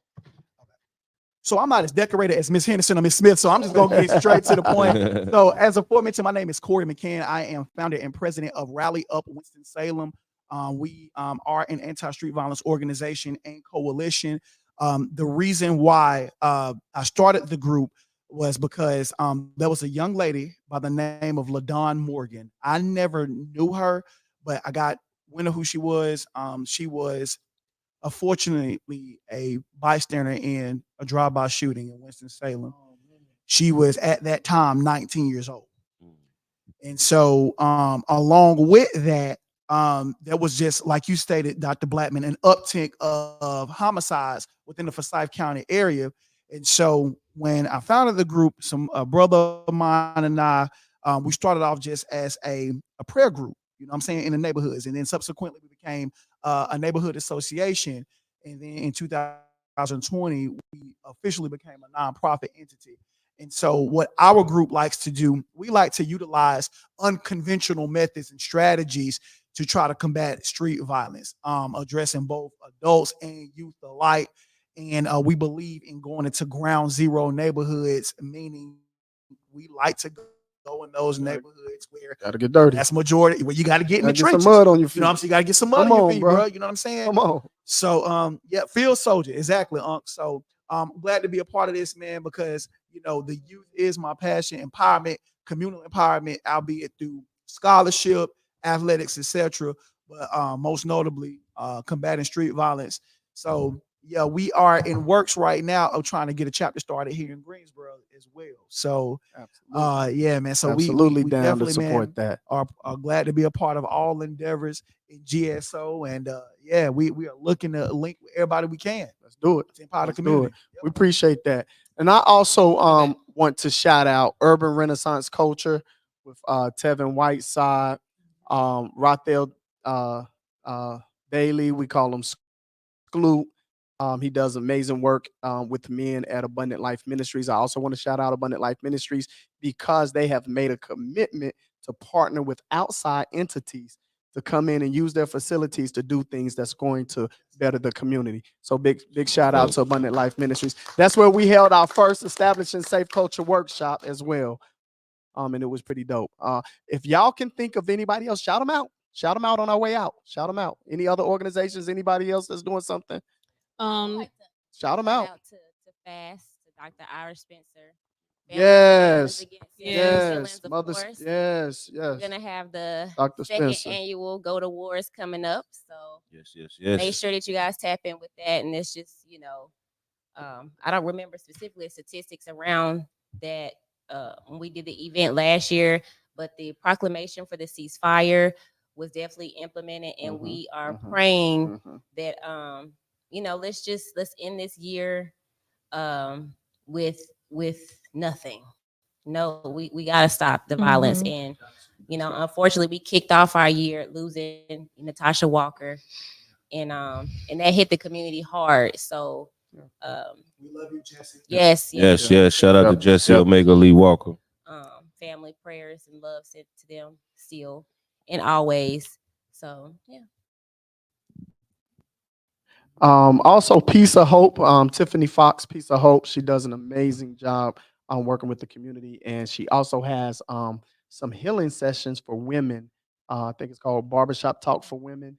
For her, actually, Barbershop Talk for her. So it is some amazing mental health work that her organization does. Alyssa Branch, she is a therapist. She is actually the Mother Standing Against Gun Violence therapist. So she does a lot of great work. Imagine all the homicides that we have and all the influx of mothers that continue to join this group, unfortunately. And Alyssa Branch really does her thing with those mothers, man. So big shout out to her as well. Yes, yes, yes.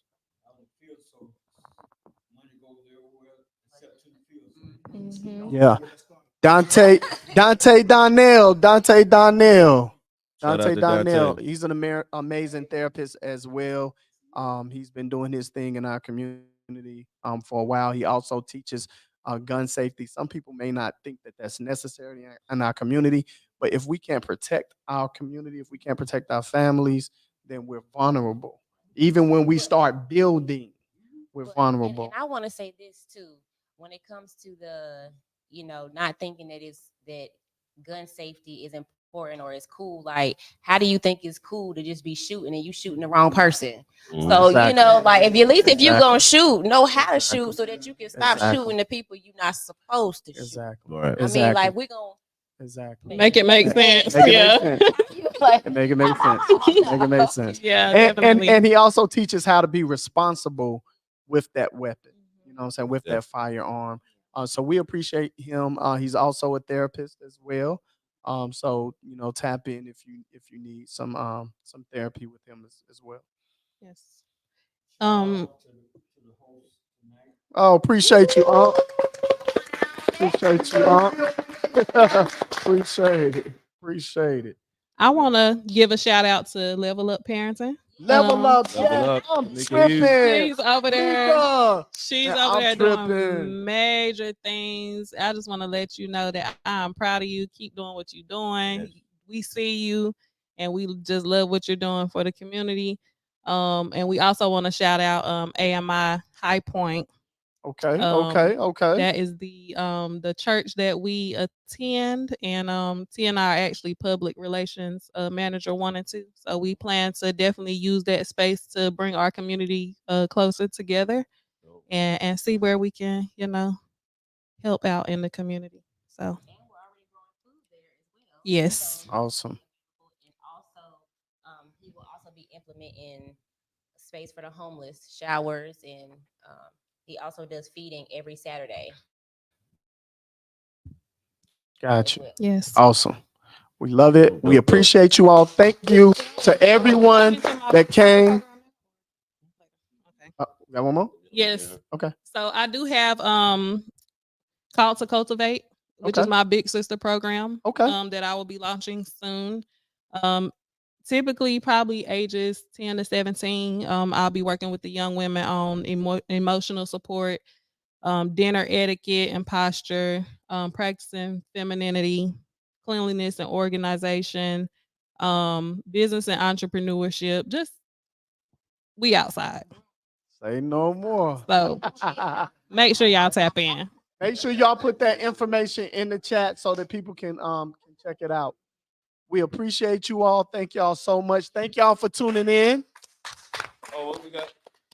Miss Ashley Long has to speak.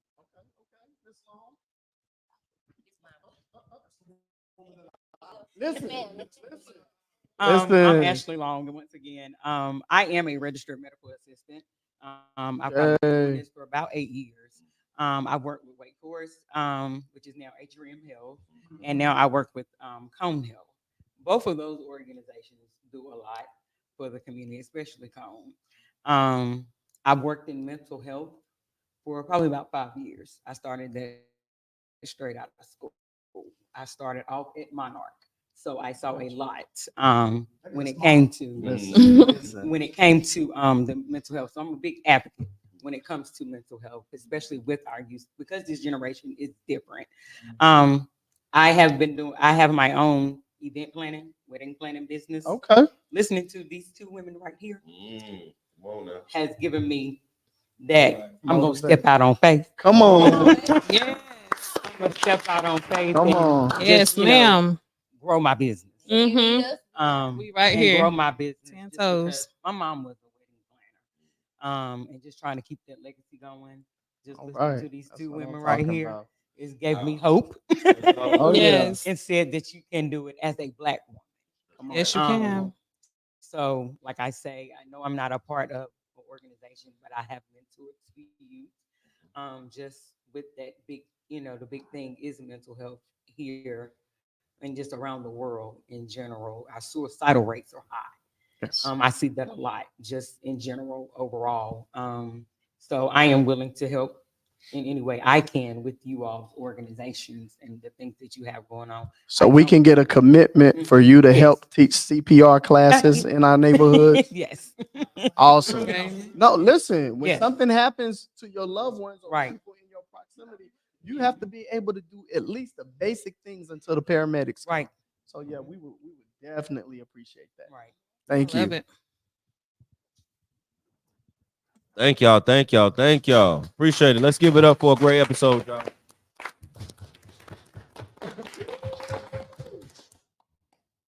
All right. It's been amazing. It has Thank been. Doc. It has been. Right, Listen, right. I'm empty too. Yeah. This And I auntie just want- supposed to be in the bed. Most definitely. I just want everybody to understand that's viewing this, that watch this episode, that watch the whole season of Conversations That Matter. This is what we do it for. It's not to get up here to look cool, to look good. It's here to create a platform to bring different individuals out of our community that's powerful, that has a voice, to come together and share their thoughts and opinions on conversations that matter and that we need to have in our household, our community, in the marketplace, just globally, also locally. So we appreciate everybody that supports Conversations That Matter. We definitely appreciate all you guys and all the guests tonight. April Parker, CJ Brinson. If I'm missing somebody, Gene, back me up. But I just want to thank everybody that's been a part of Conversations That Matter. All the people that support us, all the people that tune in every week. But this is what we do it for. We just not up here talking. I hope you took notes. Go back and watch this episode. Reach out to everybody that came on the platform tonight for whatever reason, and we're gonna go down the social media handles and how you can reach us before we close out. But I just wanted to say thank you to y'all. Thank you, Dr. Gene Blackman. Thank you, Dominique Davis. Thank you, Corey McCann. Yes, Thank you, Travis Dominique. Gilmore, Dante Donnell, the home team of Conversations That Matter, and everybody that's blessed our audience, blessed our platform just by stopping by, tuning in, whatever you have done. Thank you, thank you, thank you. But this is what we do it for. And we we are coming together to stop the gun violence and violence in our community. So I hope you enjoyed this episode. It's been another one, man. It's a beautiful thing. We love what we do, y'all. Dr. Gene Blackman, what you got for? Oh man, listen, I really, you said it all, man. I just want to, thank everybody who has been supportive of what we're doing, supportive of this movement. There are some people who always answers when we call, and they always come through when we need them.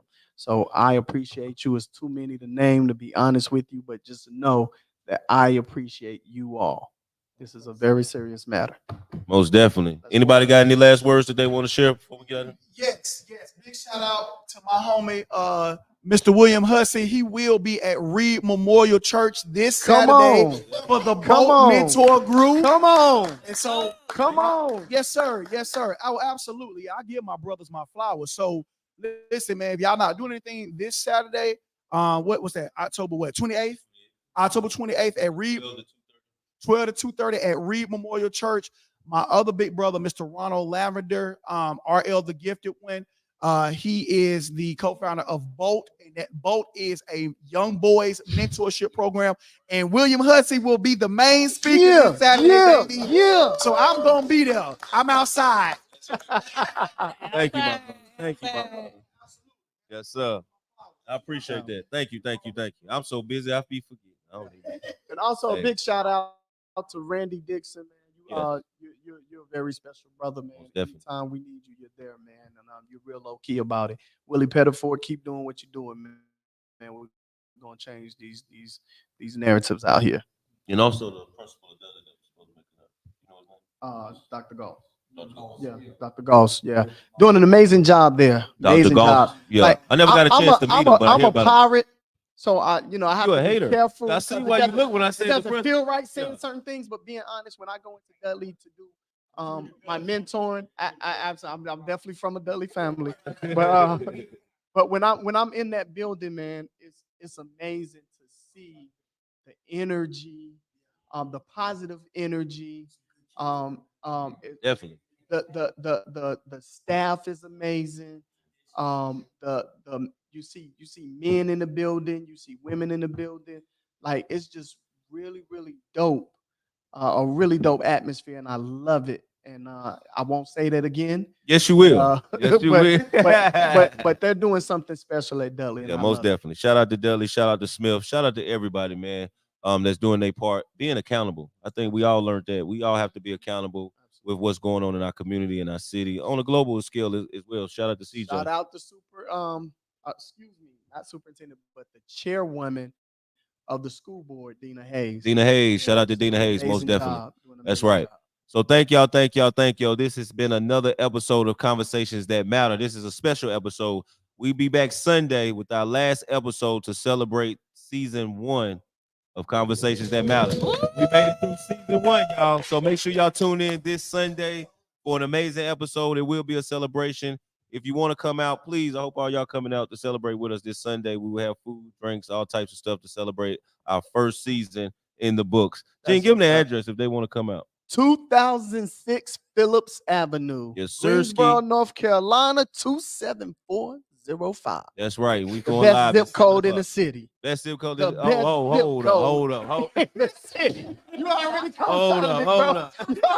Boy, you be throwing them out there on the slide too. But we will be there this Sunday, y'all. So make sure y'all come out. If you want to be in the live audience, just come celebrate with us. You don't have to be on camera, whatever. Like I said, we have food, drinks, and all that good stuff. But the last episode for season 1 will be this Sunday, going live at 7 p.m. This has been another episode of Conversations That Matter. I'm your main man, William Hussey 365. Gene Blackman. Denise Smith.